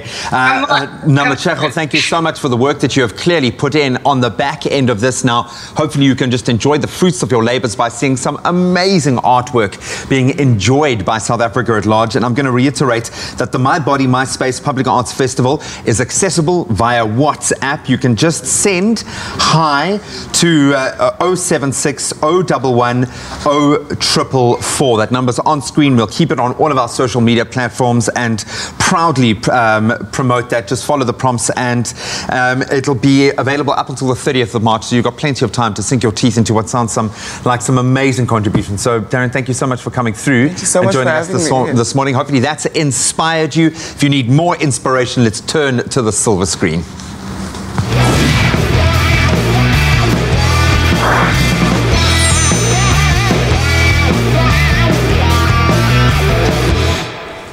Well, it's time to talk movies with our movie guru, JP Sebastian. He joins us on your Feel Good Breakfast show as we unpack some of the latest trailers that's been released. JP, I'm very interested. Whenever you bring a movie trailer to the table, it's always interesting. And these ones are a little bit more on the artsy side, if I can put that little brush on it. Yeah, not to say that they're pretentious or whatever, but they're just pretty to look at for a start, because there's not much you're going to know about these just from trailers. But you're going to have to do a lot of reading too, because they've got a lot of subtitles. Yes, I mean, how hard can that be? People are sublime. I mean, we just saw Parasite win last year. Just you know, sometimes you've got to eat your veg if you want to get to your pudding. It's almost like you need to watch that movie twice. First to just read it, the second time to appreciate the art of it. No, like film is like, it's a visual medium, so if it can't actually tell you from the picture what's going on, then it's already failing failing in half its job. Okay. It's the book, it's the album, and it's the photograph all in one. So. Well, let's start with the beginning, which is the first movie trailer we're focusing on today. Yes, ma'am. So this one is from the country of Georgia, which, if I remember correctly from high school geography, is just south of Russia. And it is set, however, in a very nooky, pokey little village. And in this village, it's predominantly Jehovah's Witness folks. Okay. And I think that historically in that country, I'm not going to be the one to be the expert on this, but they're sort of given a bit of a side eye. I think they're considered maybe too cult-like for some people and whatever. So it's difficult enough that this little village is isolated. The main character, Yana, is also a woman who feels pretty much controlled in her life, maybe due to the culture. I don't know much about the religion necessarily, but just the cultural space that she's in. And that's the control you can already see from like the shape of the film. It feels very claustrophobic. Yeah, so that all comes into play. But it starts off very dramatically with the church being firebombed by local bigots who just hate these people and foment this terrorist attack. What she can't seem to deal with is that her husband is like quite cool about this, and he's just like, say for example, the son comes to sleep in the parents' bed, and he's like, why did you let him do that? He was scared of it after a terror attack. So the whole thing, like, she feels like very claustrophobic. The walls are closing in, and like, who does she turn to? Who does she speak to as this person who's feeling scared and at the same time trying to experience herself as a woman in a very like claustrophobic society and all that kind of stuff. All that aside, as you can see, it looks really pretty, the design. So it's eye candy galore for anyone who's into the artsy stuff, to use that word that's so derisory at times. But nevertheless, beginning, there's no date for it just yet in SA, but this was shame. This was Georgia's offering to the Oscars, but it didn't make the shortlist last week. It's okay. So it is hitting the big screens, or at least the streaming sites soon. Yeah. Let's move on to Atlantis, which is now playing off in Ukraine. Yes, and this was Ukraine's official offering to the Oscars this year, and they also didn't make the shortlist, even though these two movies were hugely hyped at like festivals and all that, like, you know, the stuff with the laurel wreaths and the Berlinale, as you can see in the corner, Toronto International Film Festival, etc., etc.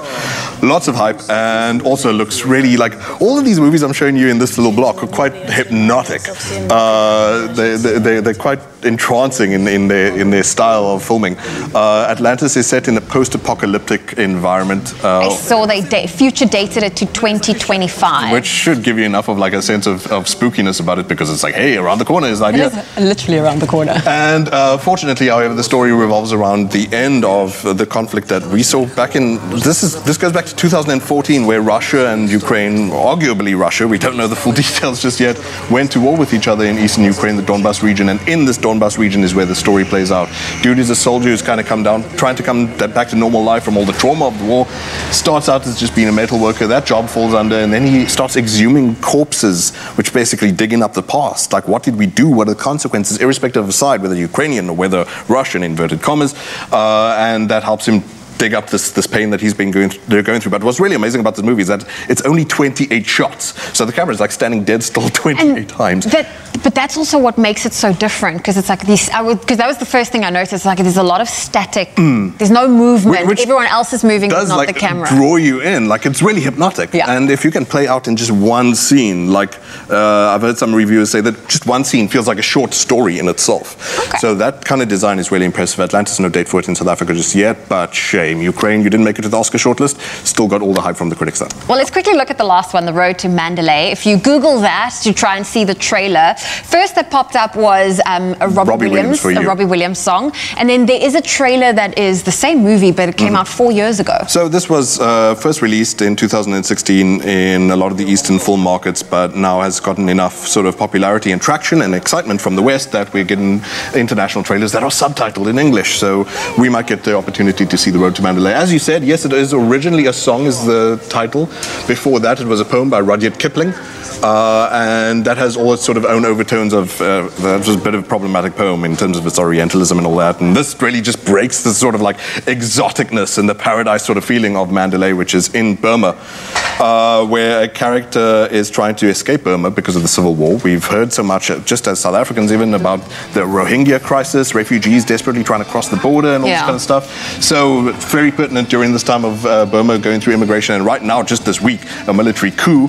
Where the lady was doing a yoga move in front while it all took place in the background. Whatever it takes. That's such a millennial shot. Oh yeah, we have our own instances here of South Africans doing yoga at political marches. That was embarrassing too. However, the road to Mandalay looks really also just enrapturing, entrancing. This person just trying to get on with life, trying to make her way through to Taiwan, which is where the movie is just categorically from, and falling in love on the way. Wondering, does she make her life and her career, or does she stay with this guy? Seems like the two polar draws. But JP Sebastian's not going anywhere. There's no release date for The Road to Mandalay just yet, but he is back a little bit later with more movie trailers that's been released, and this time, don't worry, he's going to bring us the blockbuster. More blockbustery stuff. Now you get your pudding. Yeah. Free as a breeze is the new Suzuki Vitara Brezza. Now, the dream of owning this freshest SUV is as real as the touch screen with reverse camera and automatic climate control that make you right at home in the sun or in the snow. Starting at 244,900, it's got looks to burn, practical options from cooled upper glove box to keyless entry with push start, LED projector headlamps with daytime running lights and cruise control. In your new Suzuki Vitara, it just gets Brezza.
It's my feel-good breakfast show. Welcome back to your Feel Good Breakfast Show, Expresso, live at SABC3. And you know what? We're going to have a lot of fun, as we have been having, but this time with August West in studio to kickstart our Wednesday morning. But before he performs, we decided to play a bit of a game called Guess the Lyric. Now, how it works, I'll give you a line from a song with missing words, and you will need to guess the lyrics. This time around, however, you will have Jamie with you to assist you, my brother. Don't worry, I got your back. And once you both have gotten the lyrics, you will need to play the song on your saxophone, and Jamie will provide vocals. It is the best type of... Did you not get the memo? I didn't get that memo. So how are you going... Because, I mean, he's got a saxophone. What are you going to play? The plant. All right, stand by. Are you two ready? Yes. So remember, I'm going to omit some words. You have to first identify the words and then gooi on the saxophone and then your voice, which is your instrument. Amen. Amen. That's it. Right, your first one is nice and simple. I like starting easy. I'm never gonna beep again. Guilty, beep. I've got no rhythm. Do you know that one? Sure. Do you know? I'm never gonna beep again. Guilty, beep. Have got no rhythm. I'm never gonna dance again. Guilty, feeling, got no rhythm. Feeling? I don't know. It's a remix. Oh, Guilty Feet. Yes. How do you know? That's great. Thanks. Okay. And that means I need to hear that song, please. Oh.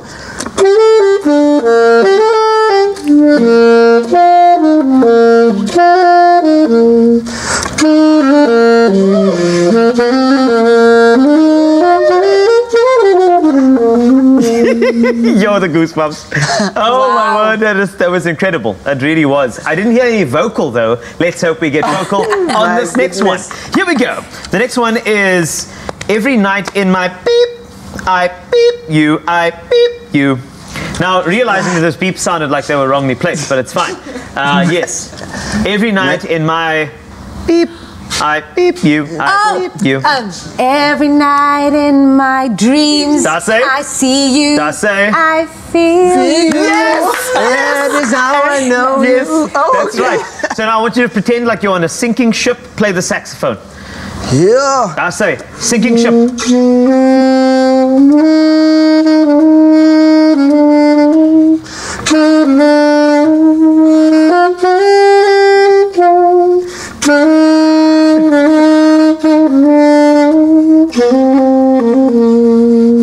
Oh my word. Why am I getting emotional? I just, you know, see it. Jack did have space on that door. He did. Right, next one. The next one is, it's like our beep have intertwined into the beep. What? Do you have it? Yeah. Do you have it? What is What's the words? What's the words? It's like our... Ooh, why are you whispering? I'm right here. I can hear everything.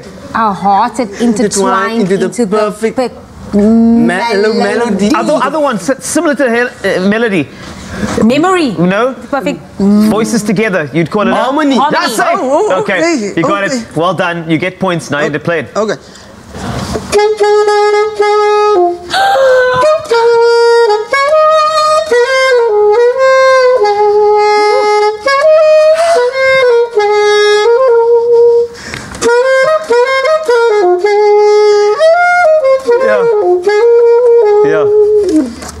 Sure. I'm done. That was amazing. Wow. Welcome to Valentine's Day extension on Expresso. That's what it is.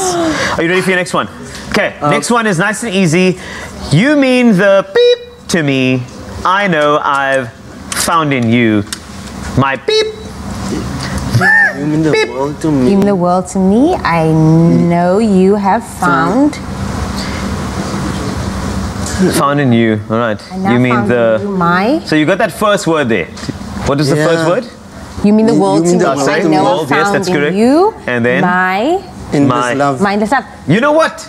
This is why you are sensational. Can you play that song?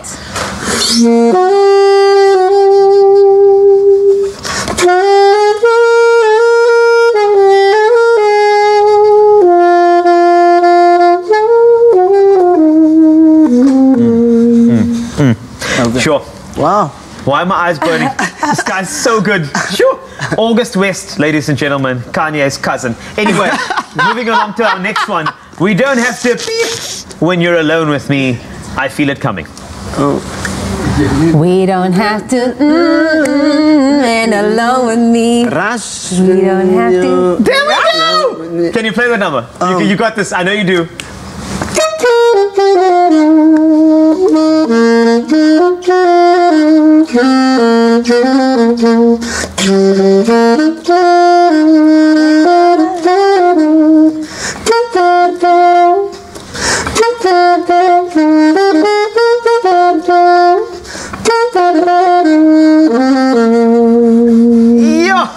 Oh my word. Done. You know what? It actually does feel like the weekend, thanks to August West, and you'll see him a little later right here on Expresso.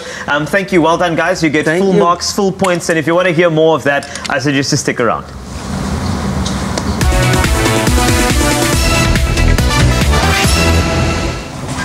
Now, time to find out, have you got game like that? Roald Dahl, I think, said it best. Life is more fun if you play games, and we're certainly living by that advice this morning. Whether it's on the streets or it's in a stadium, FIFA 21 has more ways to play than ever before, and our gaming guru Grant Hines couldn't agree more. In fact, he joins us live in studio tomorrow to give us his top reasons why you need, and I stress the word need, to upgrade to FIFA 21 this year. And the best part, well, you can play along too. So just send us your gamer tag as per your PlayStation account and do so on the Expresso Facebook page. That way we can add you to the game from the comfort of your own home and get ready to tackle our presenters in a game of FIFA 21. Very nice, but that's not all, because you also stand a chance of winning one of 2 PS5s. I'm going to say that again. One of 2 2 PS5s courtesy of game stores. All you have to do is spend 250 Rand or more in store on game stationery supplies, and remember to keep all of your till slips very safe. Then fill in the entry form online at game.co.za and upload your till slip for a chance to win. And you will then go into the lucky draw to stand the chance to win one of 2 PS5s. Those T's and C's are available, and you can find them on our website. That's expressoshow.com. And you better hurry because the competition runs until the 28th of February 2021. And there's going to be like 1 million entrants. Yeah. There really will be. Get on it.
It's my feel-good breakfast show.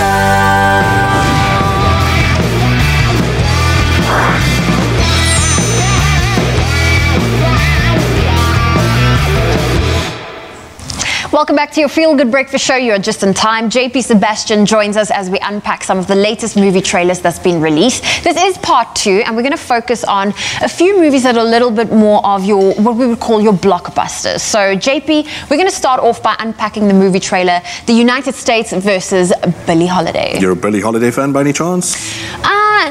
Not too familiar. Okay, well, it's yeah. Old school jazz singers type thing. Ella Fitzgerald, Nina Simone, that sort of class of things. Unfortunately, with a lot of those sort of names, you don't see sometimes that the biopic, the movie, really does justice to the person. I mean, the Nina Simone one was... This, however, since we're talking about trailers that came out this week, looks really promising for the story of Billie Holiday. And just from the outset, from the actress Andra Day, who has her background in music. I don't know as a musician. I love her song. There's I should not be. You're gonna have to sing it now with the saxophone. Get in here. It goes like na na na na na na.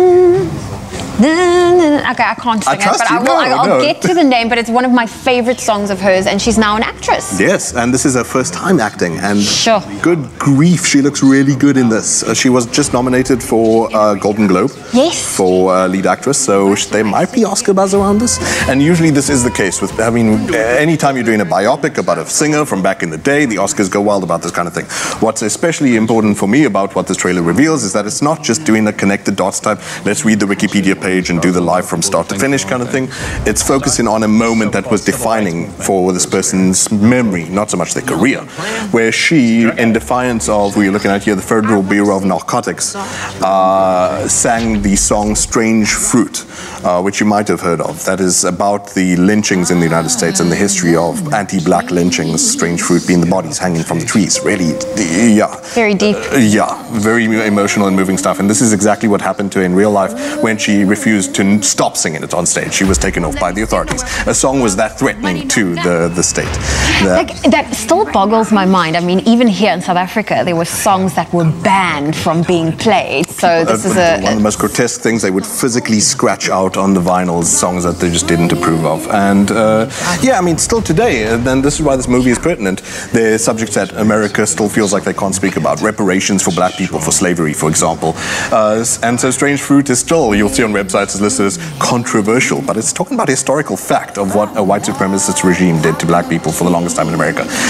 This movie, The United States versus Billie Holiday, I hope that it does justice to those two things, which is trying to be desperately relevant to a very important matter right now, as well as the singer herself. Good grief, go watch the trailer, and you have to listen to it for yourself, South Africa. Clearly this woman knows what she's doing when she's singing, but as an actress, just for taking some coaching, I think it helps that the director is Lee Daniels, the dude who did Precious. Okay. Which was also a first-time actor. That was Monique. That was 6 nominations. He clearly knows what he's doing, and she clearly was totally up for it, and might be in for Oscar glory for it. Director. Seems like. Well, I think this is the one a lot of the people are very excited about. We are now looking at Zack Snyder's Justice League. I thought Henry Cavill hung up his Superman cape. You thought wrong, and much to your pleasure, I'm sure. That I'm very excited about this. Well, then keep watching for the opening shot, which will be Henry Cavill screaming in all sorts of writhing emotions, I'm sure. Especially, he must be most pleased. Pain. Yeah, I think the pain is having lost his CGI moustache. This is a great way to show off that they got that right. Because for the first Justice League, because yes, this is a redo. They had this weird sort of computer graphics on the lip thing. Because he didn't want to shave the moustache for Mission Impossible. There were like legal reasons. There were lawyers involved. There were lawyers fighting over a man's top lip. I'm sure you'd fight over Henry Cavill's top lip too. If you had the legal avenues, I'm sure, Zoe. I mean, tell me which girl would not fight over Henry Cavill? Okay, but enough about him. Let's talk about the movie. Okay, so Henry Cavill also has a bottom lip, and it looks amazing in this. Okay, no, never mind. Shame. I have to talk for the Justice League fans here, and they're all very excited about this because, I mean, this is 4 years later, and so sure, Zack Snyder had to walk out on the original movie he was directing. You're still giddy about Henry Cavill. No. Like, I'm waiting because I know there are a couple of some fans over here. Sure. So this was originally going to be directed by Zack Snyder. Joss Whedon steps in, who now we've heard so much sordid, horrible stuff, I nearly said horrible there, about Joss Whedon and how abusive he is. So it seems like just the right time for the director to achieve his original vision, supposedly, is what Zack Snyder is doing. It seems like a weird freebie. I'll tell you what, kids, if you hand in an essay and it gets bad marks the way the original Justice League did, you just tell the teacher it wasn't my vision, and I'm going to take 4 years to remake the thing on my terms. Apparently millionaires get to do this, and Justice League, for me, as someone who doesn't follow superhero movies, I don't see anything that looks dramatically different, especially since at the time that he left the original Justice League, he was already in post-production, and there were a bunch of reshoots. I don't know how you get that sort of free play to experience your vision, and there's still redoing the whole movie, but people are most excited about this. That's Jared Leto back as the Joker. Okay. That's precisely my response after Suicide Squad, which he was terrible in. Maybe he'll be just fine in this one, though. There's all sorts of patching and fixing. I am. Like, the superhero movies earn more than, like, I don't know, the country of Moldova. They do not deserve kid gloves. We need to treat them like they are billionaire parasites that they sometimes can be. Okay, JP. Well, this comes out next month, though. Not in South Africa necessarily. Henry Cavill might come out, and in ways that you'll approve of. Probably on a streaming service, definitely a streaming service in America, but we might get a big screen in South Africa. They're looking for distributors and all that kind of stuff. So there's no date just yet. Okay, cool. Well, that was JP Sebastian bringing the latest movie trailers that have been released to your Feel Good Breakfast show. The Cavill top lip. So here we go. From movies, we go into something that is completely show-stopping. And earlier we learned how to make an absolutely delicious and versatile tomato pasta sauce. But what's a tomato pasta sauce without actually making pasta? So we have a very, very talented Teresa. She's back in the kitchen for us to show us a simple Italian-inspired pasta dish. And this one is all vegetarian, it's friendly, and a great alternative to the classic spaghetti bolognese, as they say. Teresa, welcome back. It's so good to see you. You too. This is our first time in the kitchen together. I'm very excited.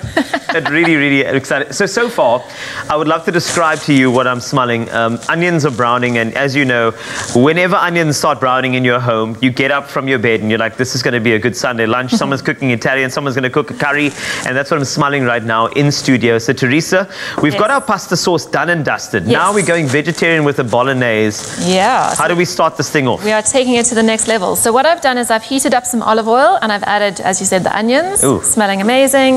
I've also added some aubergine chunks, and we're going to add some diced carrots. So the aubergine chunks themselves, I think some people are quite scared to cook with aubergine for some reason. Yeah. I don't know why. I think maybe because when you cut aubergine, they tend to go discolored quite quickly. Yeah. And I'm sure there's a little hack for that to make sure that they stay. Yeah, I mean, you can put a little bit of salt on them, but just cut them and put them straight into the pan. Perfect. And they're going to go nice and soft, and they're going to blend into that bolognese. So you won't even know that they're there. Okay, good. No, it's fine. I love aubergines. In fact, if I gooi a bit of a braai at home, then I can do some aubergines on the braai. Beautiful, Brilliant. grill marks. Yes, love it. Touch of olive oil, salt, pepper.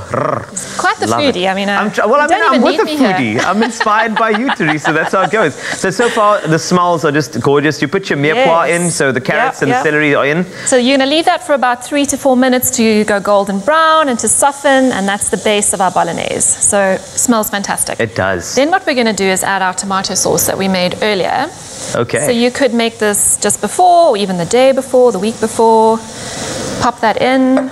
It's beautiful and creamy. And it's good to know that the tomato sauce, for a couple of days, you said? I need to ask these questions for Zoe, because I wouldn't want her to make this beautiful tomato sauce and then just leave it in a fridge for 2 weeks and then ask if it's okay. So you're saying a couple of days? Couple of days. 3 to 4? It's safe, yeah. 3 to 4 days, that makes sense. Just to make sure that you know as well, in case you like keeping sauces in your fridge. I know many people like to keep the condiments in the back of the fridge for years. Yes, I think I still have a mustard in my fridge from 2015. It happens to the best of us. It does indeed. But so far, the smells are just gorgeous. I know that the tomato sauce is now given another sort of dynamic in the air. Absolutely. As we're smelling it going on. So you're delicious. cooking down that aubergine, it's going down there, and we're trying to soften everything to create that bolognese effect. Yeah, get all the flavors to mix together. I also added some chicken stock. Great. As well. So you're going to leave that to cook for about 10 minutes. So it's so quick and easy. And you don't have to use, aubergine. You could add other things. I love adding mushrooms. Okay. Mushrooms are good. Oh, my word. Any other veggies that you have. It's a good way to kind of clean out the fridge. So the veggies that are at the back of the fridge. Thank you very much for mentioning that. Get rid That's of. good. Yes, asking for a friend. Zoe. Anyway, right. So as we go along, we're cooking this down. So yes, so leave it for about 8 to 10 minutes. This is, you almost have to introduce this, like ladies and lentilmen. Stand by for the lentils. Here we go. In they go. So they dropped in. And now these have been cooked. So if you're using straight from a can, you can put them straight in. But if you're using dried lentils, don't forget to pre-boil them. Perfect. Must be cooked. I like the cheat way. I like to go with the already cooked ones. It just makes a lot of sense. And as you said, you want to go quick and easy here. Yep. Great. Especially for, weeknight suppers. This is so nutritious and wholesome and delicious, but nice and quick and convenient. So and it smells so good. Okay, seasoning. Don't forget to season. Very important. And taste it, I always say. Give it a taste. And just, you want to heat that through. You don't need to cook it for too long. I like the fact that you get a chance to have a conversation. You can play a couple of rounds of 30 seconds with a fam while this is cooking down those 10 minutes. And I think this is why cooking is so beautiful. This is good for a Sunday. And I know many people in my circle that are going full on vegetarian. And it's kind of a new 2021. I mean, it's been a trend, but it's really good for you to go that way as well. And I use a lot of lentils, even in my meat dishes. You can use them to kind of stretch the meal and add a bit more nutrition. And this is something you could do with the kids as well. I love doing it, they love adding the stuff and stirring, so get everyone involved. Do you want to pass me that pasta? I would love to. I've actually been waiting to pass the pasta over to you. There we go. Thank you. And this is the moment you've been waiting for. This is it. So put it onto your pasta that you've cooked, and then don't forget to add your parmesan. And look at that. I mean, it doesn't. You're not going to miss the mince. It looks like bolognese. It does indeed. Hearty. I don't know if you want to. And can we do a bit of parmesan on the top there? Yeah. Do you want to? Oh, look at you.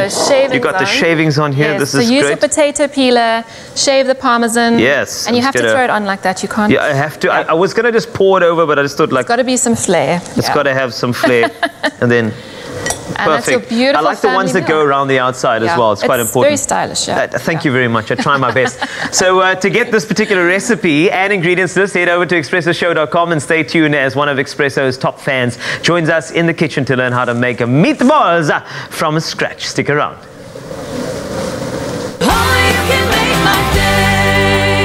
Making it to 2021 is a triumph. So celebrate with Immuenza and stand a chance to win 5,000 Rand weekly for 5 weeks. Now keep boosting your immune system with Immuenza and tell us your survival story and what protected you from, say, a lion attack to a parachute fail. We want to hear your amazing stories. Reply to Immuenza's competition post on Afternoon Express's Facebook or Twitter pages. And note that this competition runs until midnight, the 17th of March 2021. T's and C's can be found on afternoonexpress.co.za.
Are you ready for a sizzling summer holiday in Mzansi? Your best holiday is yet to come when you book at any participating Marriott branded hotel.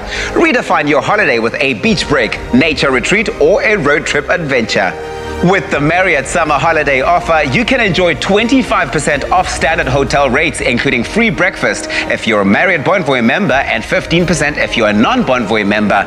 Book on Marriott.com for the best rates guaranteed. It's my feel-good breakfast show. Welcome back. Thank you so much for keeping it locked. We'll be back in the kitchen for the last hour of the show, of course, for the culinary hotline. Bling! Sing, sing, sing. But now, let's talk a little bit about the love. Yes, absolutely. As you guys know, Valentine's Day has come and gone, but we're certainly still feeling all of the love for this month of Feb. If you're feeling single this weekend, well, guess what?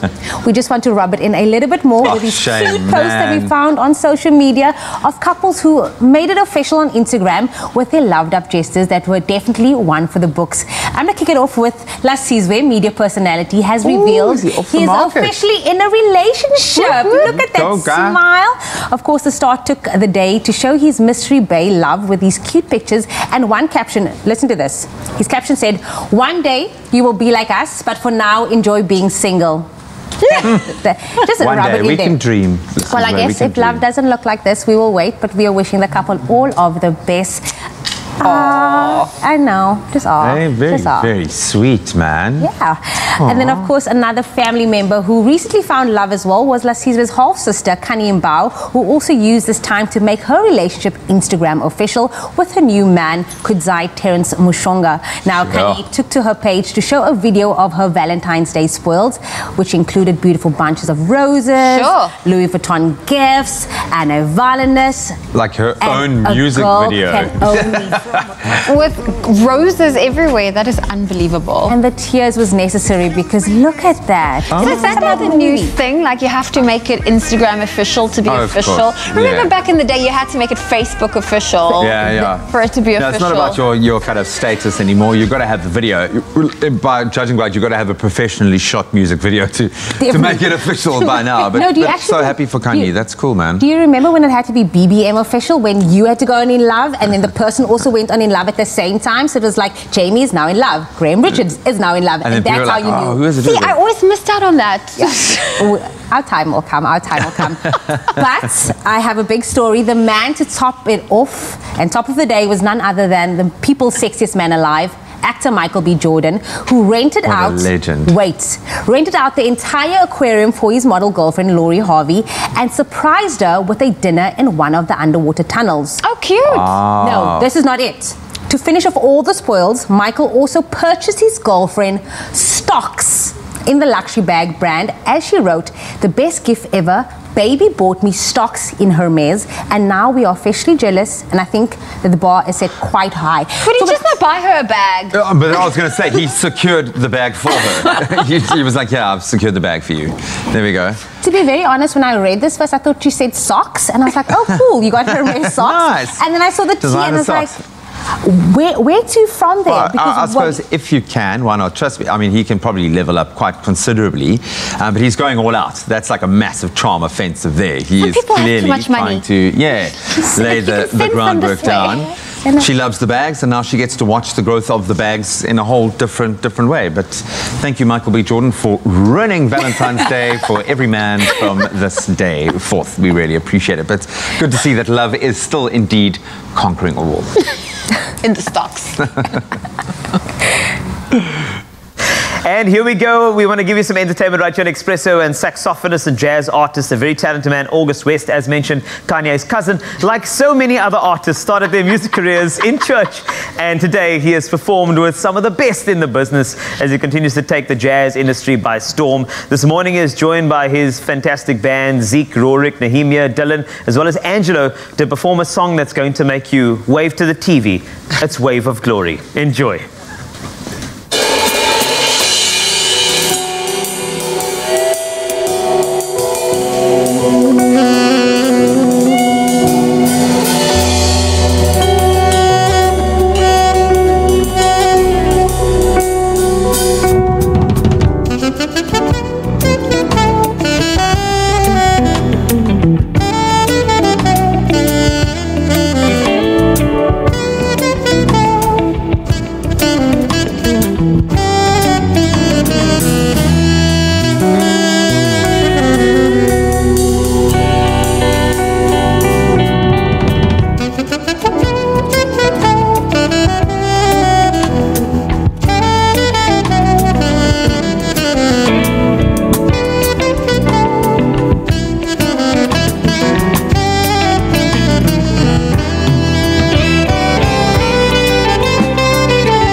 wonderful performance from August West. Don't go anywhere. More coming up on your Feel Good Breakfast show. It's a few minutes after 8. Let's quickly take a final look at your headlines, starting with national news. After more than 7 weeks, the SA Revenue Service will reopen its branch offices for in-person meetings again from today, though taxpayers can still make appointments to talk over the phone or via video call. Offices have been closed to the public since the 24th of December amid concerns about the alarming spread of COVID-19 infections. At the end of January, SARS extended the filing season deadline for provisional taxpayers to 15 February. And South Africans are in for a hefty rise in the price of electricity as the National Energy Regulator of SA, or NERSA as it's known, has agreed to Eskom increasing its tariffs by more than 15% for the 2021-22 financial year. The agreement between NERSA and Eskom came after the power utility won a case in the Pretoria High Court earlier, which allowed it to push for a higher tariff increase than what NERSA was willing to allow. Eskom said the increase would see it raise a further 10 billion rand in allowable revenue. And we move to news abroad. President Emmanuel Macron says France has no immediate plans to reduce the number of its troops deployed in West Africa's Sahel region as counter to Islamist militants. He was speaking to leaders of a regional security summit via video link. More than 5,000 French troops are based in the region, backing up soldiers from Burkina Faso, Chad, Mali, Mauritania, and Niger.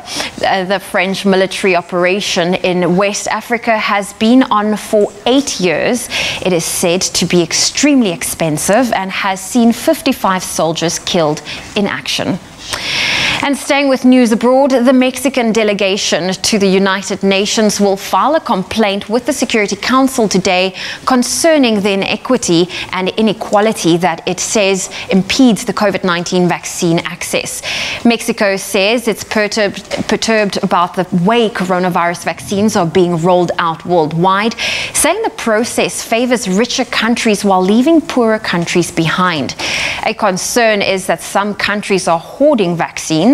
Mexico has struggled with its vaccine rollout, only managing to administer some 750,000 vaccine doses so far, despite having signed purchase agreements for more than 230 million. And now for some news a little bit closer to home and an unusual sight at Cape Point. Cape Point ostriches have a reputation for unusual hobbies. Especially bathing in the sea is unusual to say the least of these huge birds, which fortunately for us mere mortals are unable to fly. But last weekend, an ostrich couple was captured on video hanging out at Cape Point, about an hour's drive from Cape Town. Kaylee Tuck made the ostriches famous by posting a video of one venturing into the surf a wee distance, not much further than about ankle deep, and then the pair seemed to pose for a beach picture before turning tail. Kaylee says the ostrich couple just appeared to be passing by and then, as she puts it in her own words, maybe felt the heat somewhat and decided to venture into the ocean. The area is known for its ostriches and they can often be seen roaming the nature reserve at Cape Point. They are even known to wander around on the sand and join cyclists on their rides, but as Kaylee said, it was truly weird to see them in the sea. Well, on that note, that's where I leave your morning headlines for now. Let's take one final look at your sport.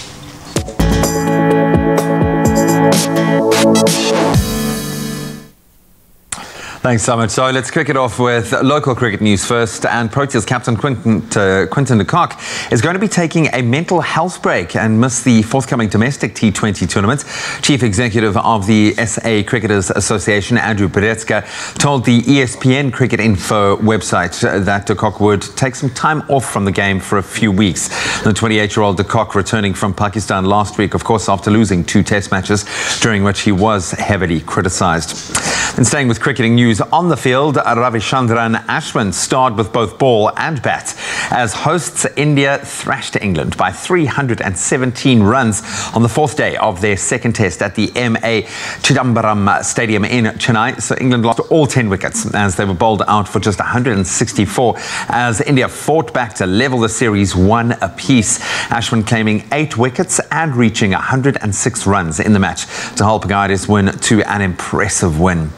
Then on to footballing action from last night. The UEFA Champions League returned last night with wins for Liverpool and Paris Saint-Germain, both convincing the first leg of the round of 16. So the defending English Premier League champions Liverpool, they showed their class once again to beat RB Leipzig 2-0 with Sadio Mane and Mohamed Salah both on the score sheet. And then Kylian Mbappe was the star of the evening, scoring a hat-trick as PSG thumped Barcelona 4-1 at the Camp Nou. So tonight it's the turn of Sevilla up against Dortmund, and Porto take on Juventus. Both of those games kicking off at 10 p.m. And then finally on to tennis. It's all heating up in the Australian Open. 23-time Grand Slam winner Serena Williams will now face Japanese tennis sensation Naomi Osaka in the semi-finals after beating second seed Simona Halep 6-3, 6-3. Seems to be hitting form at just the right time. Likewise, Osaka, who showed her form cruising past Si Su-wei 6-2, 6-2 in just 66 minutes to reach that last four.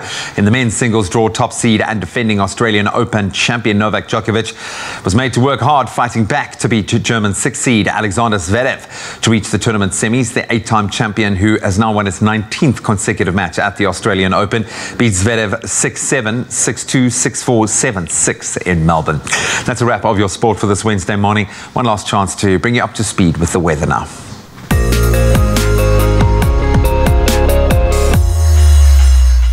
Thanks, Graham. Thank you to each of you that have taken the time to share your sunrise photos with us. We started off with Anthea Kruger from Worcester. Gary Oakham felt nostalgic about a visit he made to Cape Town, sharing this beautiful morning shot.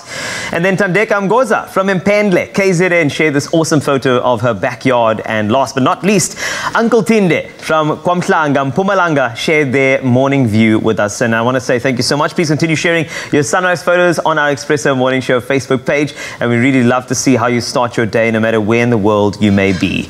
Now, talking about the world, while we enjoy experiencing a sunrise from your part of South Africa, we do have some international viewers tuning in on both YouTube and Africa Channel in the USA. This morning we report on the weather from Topeka, Kansas. It has a humid continental climate, and over the year average temperatures can vary from as low as -2 degrees to as high as 38 degrees Celsius. Today, however, a very cold -6 degrees Celsius is forecast. A little snow in the morning can be expected with an otherwise cloudy day.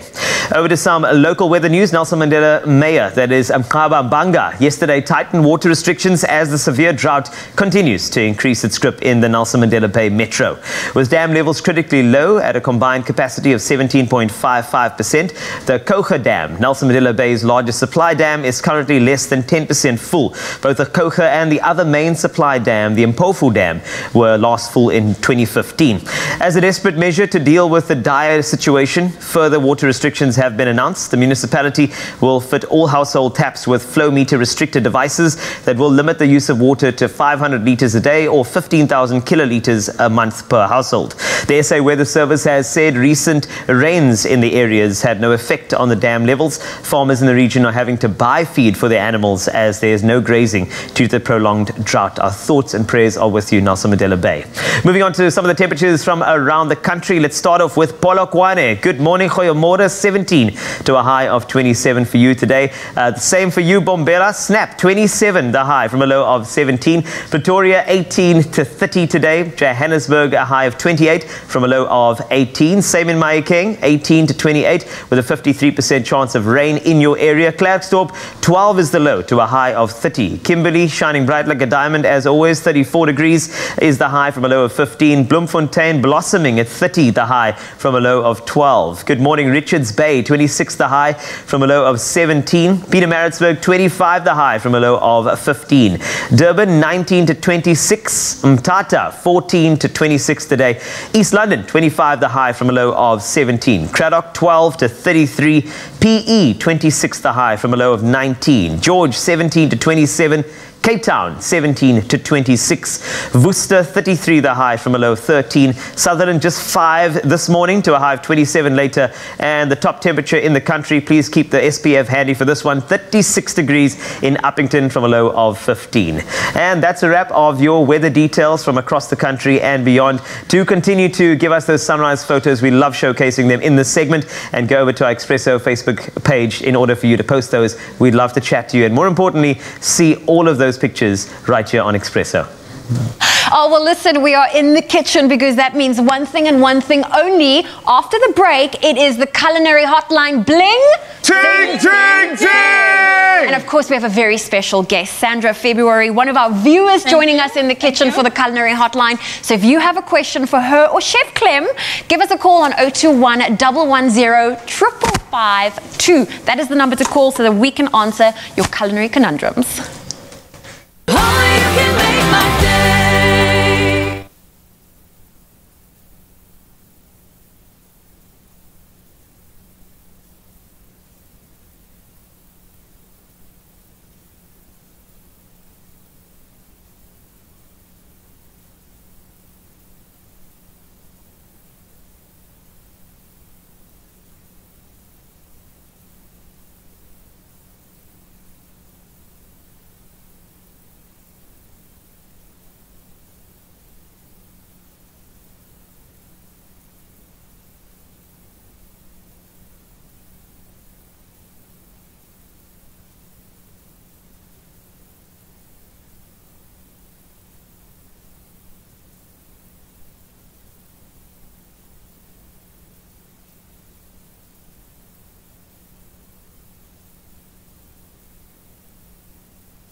It's my feel-good breakfast show. Welcome back to your Feel Good Breakfast Show, Expresso at SABC3, and another installment of the Culinary Hotline Bling! Ting, ting, ting! I love it when that happens. We are joined by one of our favorite chefs, Chef Clem, a bestie of mine. I still have to get his number. He's been struggling to give it over to me, but we'll get there after this thing. But you do have his number over here if you have any of your questions you want to send to Chef Clem. And then, of course, our special guest, Sandra February! Sandra February! Honestly, we get so much, like, Sandra, you send through your sunrise pictures, you comment on all our posts. It is so, like, it's actually crazy to actually see you. You're a real person. Yes, I am. Thank you so much, Chef Clem. Thank you, you know, I'm so happy that she's not a bot, you know? Because they're real. Yes, they are. They'll come through there, and you know that algorithm happens, the next thing you know, it's a hack. We don't want the hacks here. No. We want the hacks in the kitchen, though. That's where we do want the hacks. Okay.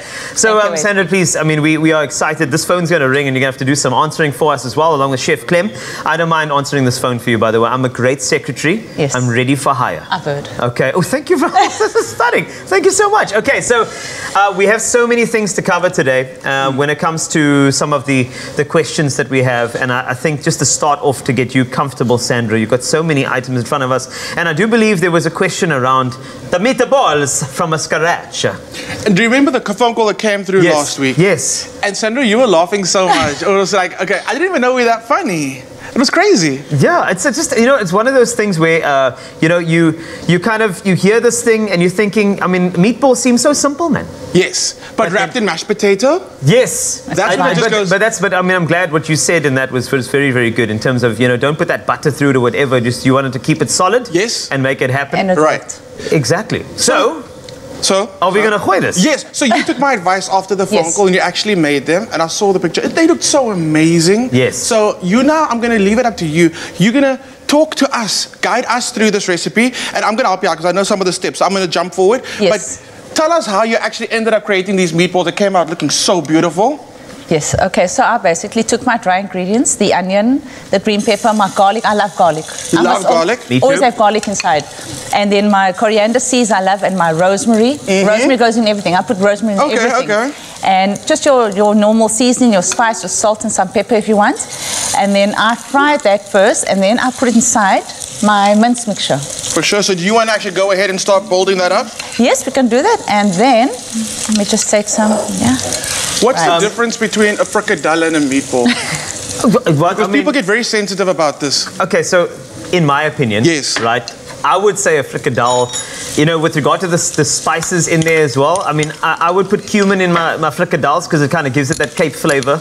I would throw that in there. And I mean, I feel like the onion is a bit chunkier in frikadelles as well. And I think that, remember, the corsi must go into the frikadelle. That's a must. You have to have the, you know, so for those, I mean, if you don't know what a corsi, the ends of the bread, I mean, they often get thrown away sometimes. And I think that if you got the corsi in there, it makes it a frikadelle. I mean, I'm no chef. Chef Clem, back me up here. It's a must. You have It's a must. And the dania. If it doesn't have dania, it's not a frikadelle. And also the shape. The shape is a thing. Got to be a little more of a patty than a meatball. I'm team frikadelle though over meatball. I am also team frikadelle with that tomato, you know, relish that goes over the smorchi. You can't call it relish. You can't. Right. In fact, you call it dania. You can't call it coriander. You must call it dania in a frikadelle. It's coriander in a meatball. It's very important to remember. But also, Sandra, very, very important. It's an age-old question that's happened here on Expresso. Do you wash your mince? No. Okay, thank you. I don't rinse my mince. Okay, that's just I had to ask. I had to. It's actually not foreign. I did a poll and it's 50-50. What? No, who rinses their mince?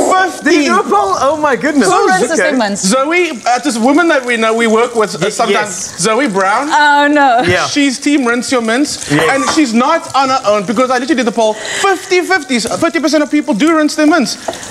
Why? Are you? Okay, so it's... Come here, Zoe. Just come here. Yeah. No. It's dirty. Defend yourself. Guys, it's just when you buy it, it's just from a hygiene perspective, I feel the need to rinse the blood off. Okay. Okay. Right? Yeah. Okay. Are you going to say okay? Am I the only one here out of the four of us? Yes. Well, Graham's also shaking his head, so it's 1 out of 5 so far. Yeah, that's fine. I've got people in the background going, no. There's a lot of just happening in the back. There's a lot of like people just... It's okay. You know what? If you need to rinse your mince, you rinse that mince. I'm going to. Because, I mean, that's the great thing about a kitchen. You make it up as you go along. Now, mince out of the kitchen for us. Mince. Mince out. Bye, guys. Okay.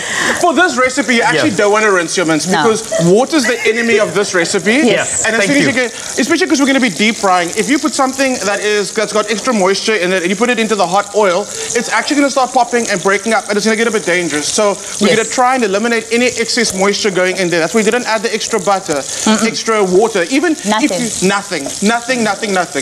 it dry. That's the thing. Absolutely. And I mean, the flavors will sing with that type of, I mean, it'll definitely sing. So while we do that, I think it's a nice one just to kind of, and I mean, I can pose this to any one of you, so feel free. And this is from, oh, wow. I'm excited. You got a phone call? Moment. Okay, you can do Culinary hotline bling. Ting, ting, ting. Call speaking. How can I help you? Yes, how are you, sir? Hi, how you doing? I'm okay, man. That's cool, man. I am excited. I would like to just ask you, you know, we got Chef Clem in studio. We also have Sandra February. You got me. What's your question? My question is to Chef Clem. Should I use non-alcoholic wine or alcoholic wine to tenderize the meat? Which is which? All right. Thank you so much, Dr. Ndidi. So, let me put you on speakerphone over here. Question is simple. Tenderizing the meat using wine. Just to tenderize the meat. What are your thoughts on that? Shall we? Teacher me. Yes, you. Okay. Go for it. So, wine does tenderize meat and acts as a marinade. Yes. But you don't only have to use wine. So you can even use things like spices and barbecue sauces and the longer. If you actually let it sit there overnight, that's what I say is the best. Okay. And what happens is that marinade gets in there, helps tenderize the meat. But for me, a really great ingredient to use, and Carl, maybe you want to jump on this one, is actually using yogurt. It breaks down the muscle fibers, makes things so tenderized. Also, especially if you're making crumb chicken. You know we do buttermilk? Yes. To get that like serious crust on a chicken. It adds crust and it tenderizes the chicken. Yeah. But if you don't have buttermilk, it's very easy. All you do is you take milk, squeeze lemon in, and it starts curdling. That's buttermilk. But chances are you maybe have some yogurt. Use yogurt as well. Same thing. So Carl, I've got some chicken drumsticks there. Yes, indeed. And a great way to get a cheap like tandoori flavored chicken or very spicy chicken is to buy curry paste. And I am obsessed with the Woolies curry paste. We're using the tikka, I think it's tikka masala in front of you. It is indeed tikka masala. Oh, it looks so lekker. It's very lekker. It really does. Because for me also, oil carries the flavors through of the spices, and you can see the beautiful oil that's in there. Yeah. So if you can actually mix your tikka masala through your yogurt. I can indeed. And then start coating your chicken in there. So what I do, and also if you're gonna, it's still braai season. We braai like. Yes, we do. And so, great one is marinating your chicken the day before. And when you actually cook the chicken on the braai, that yogurt gets like a beautiful crust in it, and that goes super smoky. So that's the thing. You don't need wine. Use marinades, use yogurt, use buttermilk. You don't have to worry about the wine. Carl, you do that with such finesse. You know what? I have to do it with finesse because, I mean, you want to get every little bit. You know how flavorful this is? I've used this before. And this tikka masala, can I tell you, it is... In fact, I loved it so much. When I coated my chicken, I started to call it tikkan. Because it was just so delicious. It was. I love it. I love it. I just had to. All right, so... all the way through. I just want to show you, this is the meatball that Sandra's has coated in the breadcrumbs for us. And all you're going to do is you're going to deep fry that in a little bit of canola oil. I have experimented a bit since last week, and I even did it with a bit of like a cornflake crust on the outside of the meatball, and then I put it in the air fryer if we're kind of being like a little healthier, and it came out so delicious. But the deep fry one is the classic, and it comes out so beautiful. I mean, look how beautiful they look. Sandra, this is your recipe, and I'm so impressed. Cole? Let me see this. Okay, what? Oh my word. Arancini, hello, Queenie. That's amazing. It looks so, so good. And I know that we have so many more things. I don't know if you have any other culinary conundrums at the moment. I'm going to marinate my chicken. But what you can do is just give us a call. This phone is yours. It's 021-110-5552 if you want to get Chef Clem or Sandra, our special guest, I mean, those are amazing. They really are. And I mean, we've got the talents of this in the kitchen. So give us a call. We'll solve your conundrums in our next session of the Culinary Hotline Bling. Ting, ting, ting. Let's get marinating. Well, we are taking a quick break from the kitchen, and we now have Cape Town saxophonist August West and his incredible band. They are back to perform the Oscar and Grammy Award-winning hit, A Whole New World. Now, this song, originally performed by Peebo Bryson and Regina Bell, was released in 1992 as the soundtrack to probably one of my favorite Disney animations, Aladdin. And this ballad not only serves as the theme song for the film, but is also considered a classic love song. August will be performing and in fact transporting us onto that magic carpet ride with his cover of A Whole New World. August, the stage is yours, and before you do that, I know you are performing with Zack, both also on the saxophone. What is the difference between the two? Well, this is a soprano saxophone, and then this is the tenor saxophone, and that's why I prefer to play with Zack. Okay, well, you guys make a dynamic pair. This is your moment. I can't wait for A Whole New World by August West. Thank you.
and Zeke on the saxophone, giving us a whole new world to the world of musical instruments. Don't go anywhere. They've got another performance coming up on your Feel Good Breakfast show, as well as the culinary hotline. Bling, sing, sing, sing. Only you can make my day.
It's my Feel Good Breakfast Show. Welcome back to your Feel Good Breakfast Show. It's Expresso on SABC3. And after that beautiful music performance, the cooking that we've had, it's really been a busy day. But I can imagine for you coming home after a big and busy day at work, you'll need a calm and quiet place to just sit back, relax, and take a moment for yourself. Creating a harmonious space to recuperate from a stressful day isn't as hard as you might think. That's why we have our homeware editor, Danelle Weekly, with us to show us just how changing up or adding just a few items to our interiors can really reduce our stress and create a deeper level of calmness.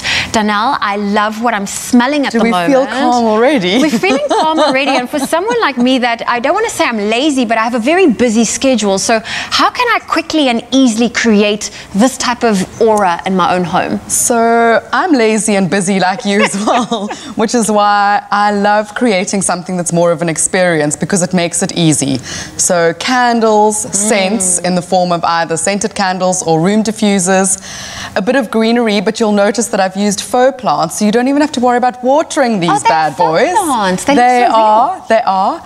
And I think for me, what I love about a tray is also it corrals all those things together. So you can pop a plant and a room diffuser and a candle into one little space and make it all very beautiful. I love the idea of a tray, because these can also, like, now it feels all in place. I think if you just had to like scatter it on your table, it would look a little bit all over the place. I really, really love this. Totally. Yeah, and I mean, this is such a quick and easy way to really add that aroma to your home. Now, if you could only add one of the above, which would you choose? So it's a tough choice for me, but you'll see by the fact that I've also managed to pull in as many candles as humanly possible onto one small tray, that candles would be my first choice. They deliver beautiful lighting, which I think is great for relaxation, whether it's in a bathroom or a lounge space. That little haven and sanctuary feel comes from a candle. They often, particularly these ones, are scented. I mean, I'm looking at the different scents. I mean, this is a rooibos. There's a rooibos, there's an orchid. They come in packs of 3 or 4, so you can also kind of use them to create a bit of scent wardrobe, which I love. And most of these are in glass, which means you don't have to worry about forgetting that you've kept them alight. I've been guilty of that, where you light a candle, you get distracted, you come back into the kitchen, you're like, oh, the candle's still burning, but it isn't glass, so I was a bit on the safe side. That's it, and I think that's what's so beautiful for a bathroom, because you can line the bath and have your candles lit and put them in little beautiful lotus flowers and things like that. So candles for me. Okay, if I had to choose something here, I would also definitely say candles, but there's something about adding some greenery to my space, like bringing the outdoors in, that really just make me feel all calm. And apparently, so I've been struggling with this one plant, and I've been asking for tips. The one leaf has changed color, so they said I need to add more water and give it more sunshine. But someone also suggested I need to touch my plant and talk to it. This is a very, very talked to and beloved faux plant, I'll have you know.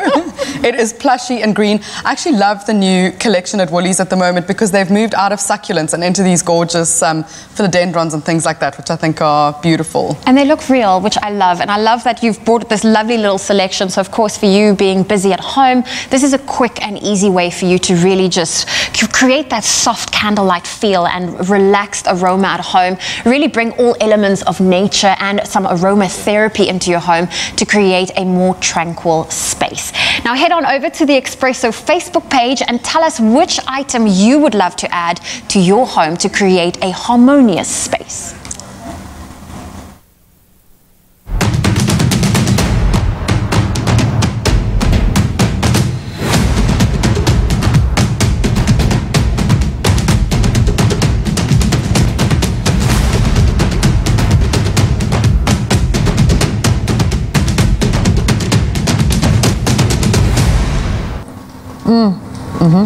I love it. Culinary tips and tricks, check. A calm and quiet space, check. A well-deserved cup of coffee, coming right up. It's still the month of love and we're reveling in it, and we want you to be spoiled and we want you to be able to spoil the person you love, which is why we are giving you the chance to win an incredible prize bundle from Nespresso worth a cool 6,399 Rand. So entries are coming in thick and fast, and here's what some of you had to say about who you want to spoil. The first one is from Nadia Peterson. She says, my mom, she made me fall in love with coffee, and to this day she is the biggest coffee snob at 60 years old. Good for you, girl. She used the correct hashtag Nespresso Expresso, and that's okay. You can be a snob. Yeah, we promote snobbery. We promote coffee snobbery because we can. Another one coming through from Louise Fourie. I would love to spoil my daughter, Lisa Bester Fourie, who always gifts everyone she loves without expecting anything in return. Hashtag Nespresso Expresso. Noe Ndlovu wrote, my best friend Nozisunku Sibanda, she's my pillar of strength. I haven't been working for over a year now because of COVID, and she's been there for me financially, emotionally, and spiritually. Plus, she's a coffee lover too. So, yay, best friend. I love that one. And then Tiffany Lothering saying, I want to gift this to our group of beautiful ladies. We get together and speak about our depression, anxiety, our kids, our stresses, and our ups and downs. Each lady definitely deserves one. So what better than keeping it for when we all get together again? I love that. For the community, we are all major coffee lovers. Really, really loving this. I'm loving that everyone's sharing the love. I love that everyone is just sharing the love. Yeah, and it's unconventional love. It doesn't necessarily have to be a romantic love. I think this year has proven how much we can support each other in those times of need. And boy, hasn't there been need. But hopefully this has given you a chance to really take on board how much you appreciate the people that do those little things, those things every day, the people that mean the most for you. And this Nespresso bundle is perfect for that someone special, to just show how much you love them. It consists of a red Cities and Milk machine, World Explorations 10 sleeve coffee bundle that'll take you far, the barista apron, the biscuit bundle, and a really cool limited edition travel mug worth 6,399 Rand, as I said. Yes, all you have to do is simply reply to the competition post on Expresso's Facebook or Twitter page and tell us who would you like to spoil this month of love and why. Now remember to include the hashtag Nespresso Expresso. The competition closes next week, Thursday, the 25th of Feb at 12. So all you have to do is enter right now. And those T's and C's can be found on expressoshow.com. Cheers.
indeed. You feel breakfast show when we're back with the culinary hotline bling. Ting, ting, ting. You have to add that in. I know I have to add it. Chef Clem is still here, as well as Sandra, our fantastic viewer that's become one of our culinary guests. And if you have any questions, the number to dial is 021 110 555 2. Now, before we get into any more calls, Dr. Ndidi a little earlier asked about the tenderizing of the meat with the wine. However, Dr. Ndidi actually needed to elaborate there just a bit more about what he actually meant. And it was actually about the non-alcoholic versus alcoholic wine.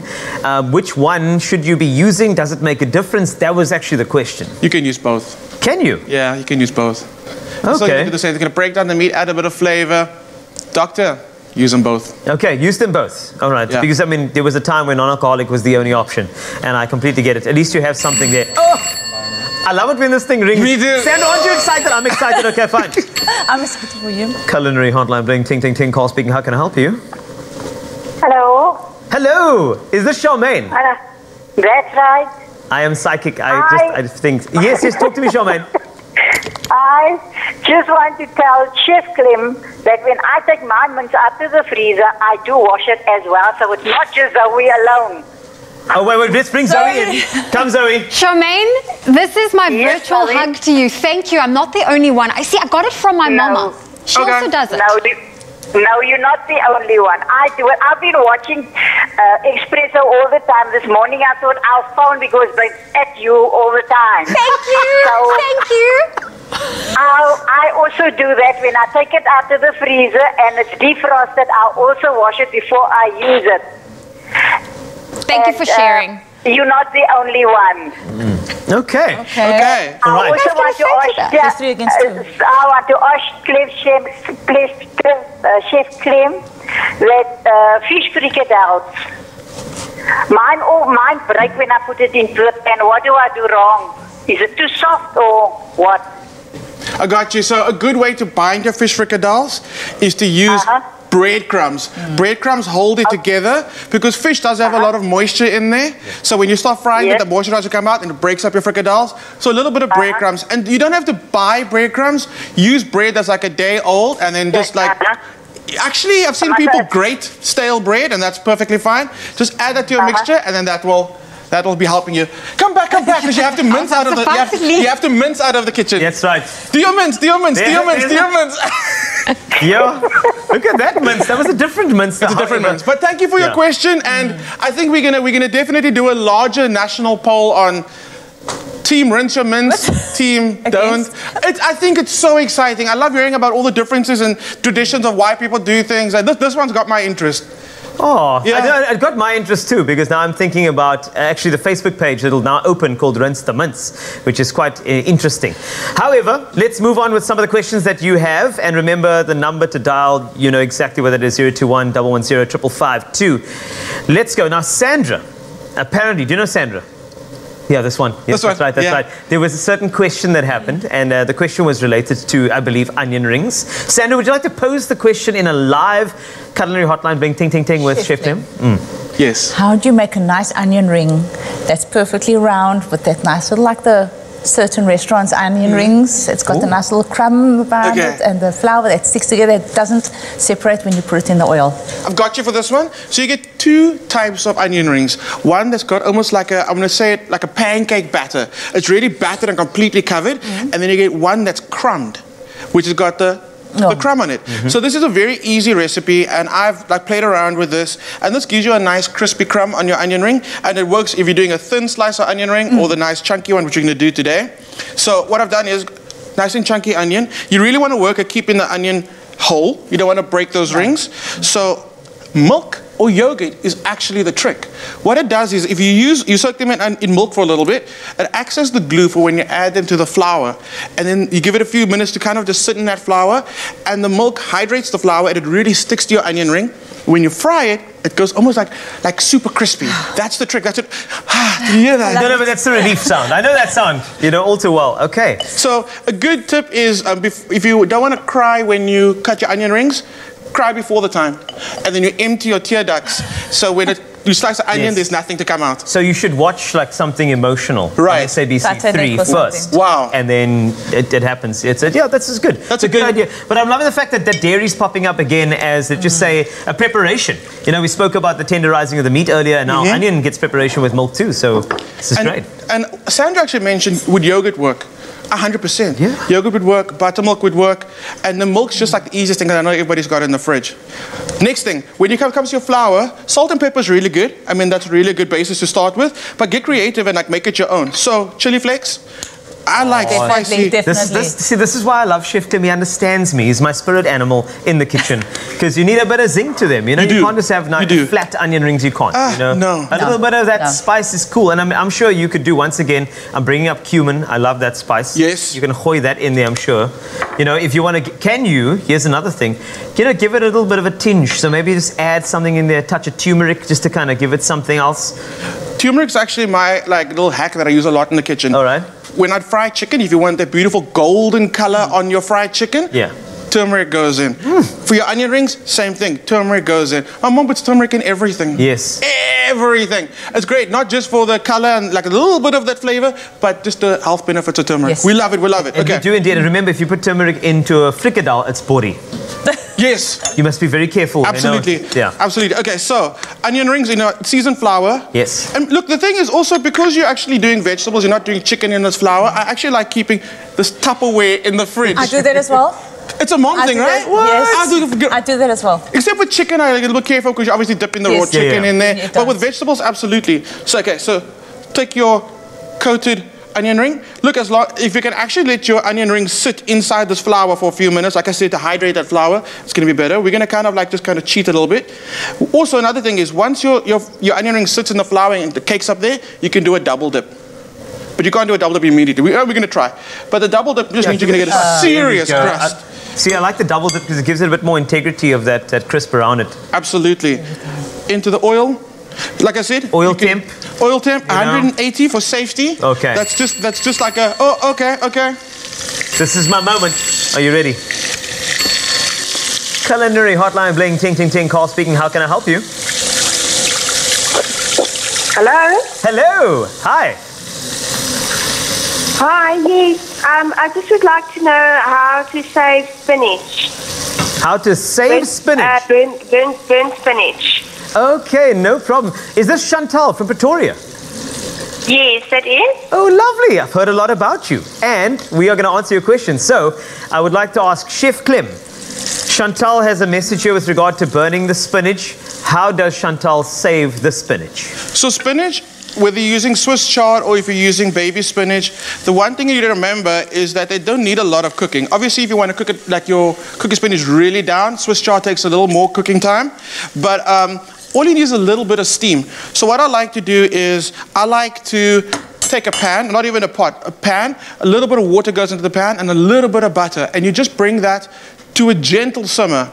And then you add your spinach to it. As soon as you add your spinach to the pot, start mixing it around, and you'll instantly see it starting to wilt and break down.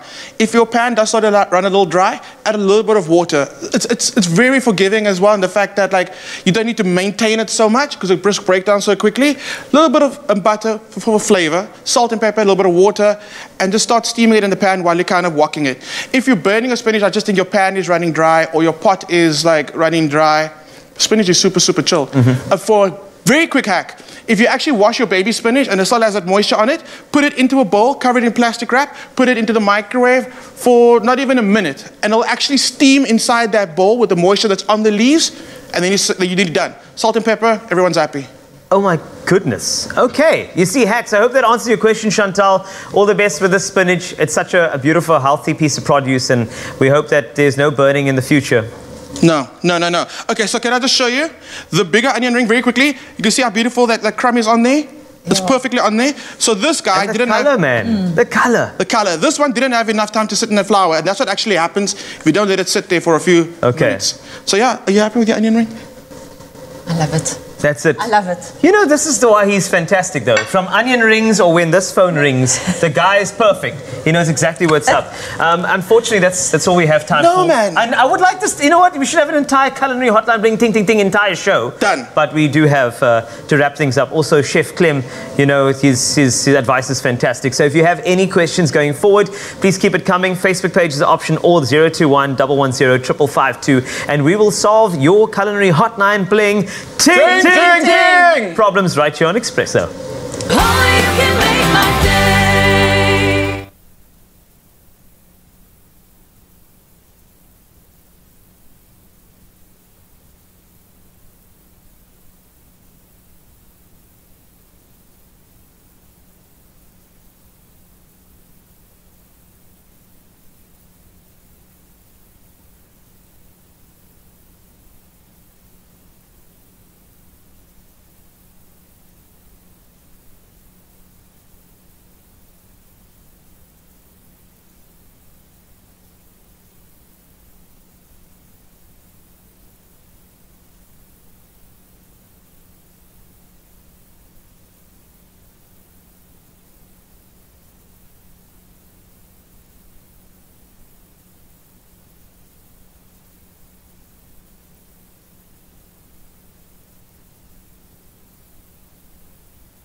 It's my feel-good breakfast show.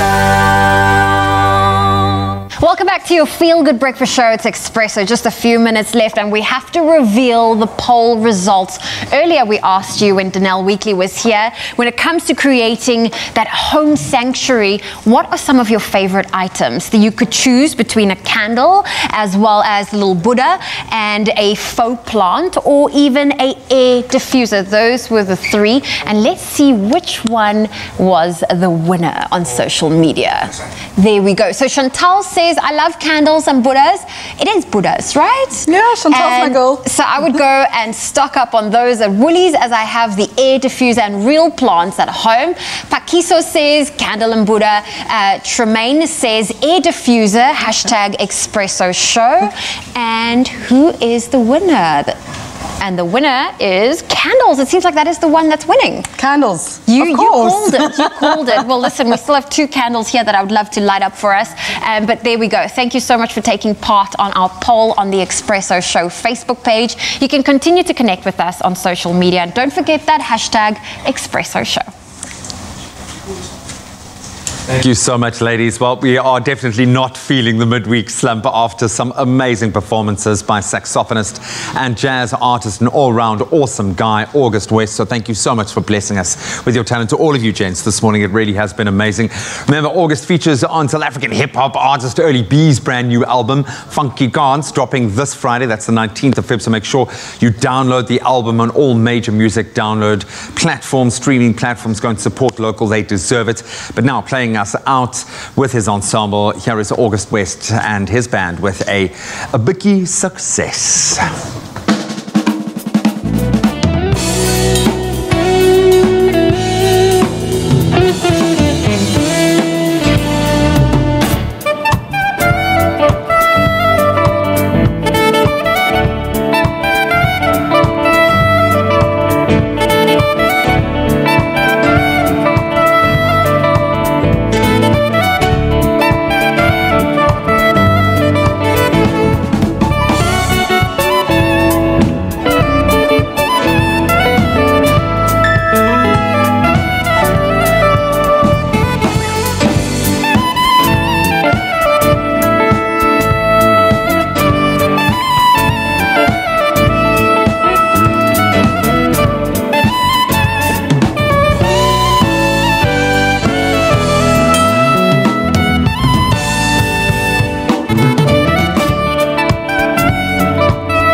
take another bow. That sax is on fire. That is so racy.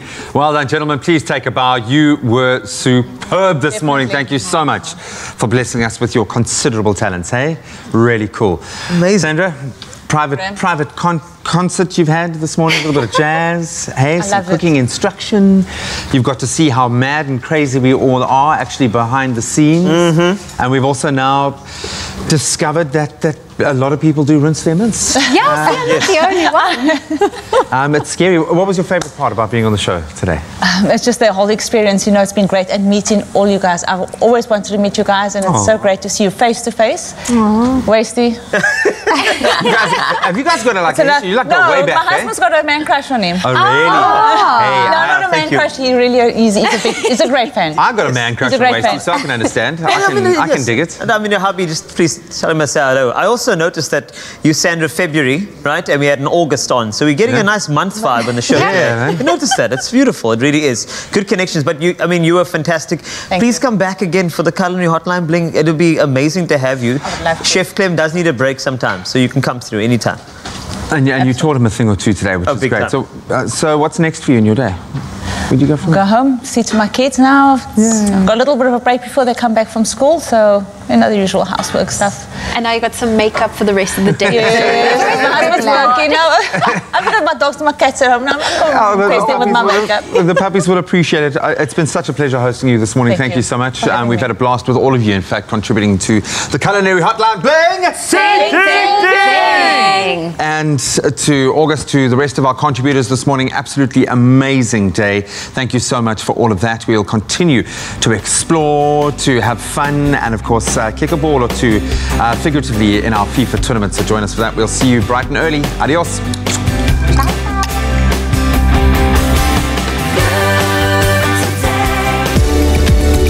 Celebrate the month of love with your family favorites. Made with love by Clover. Another feel-good production.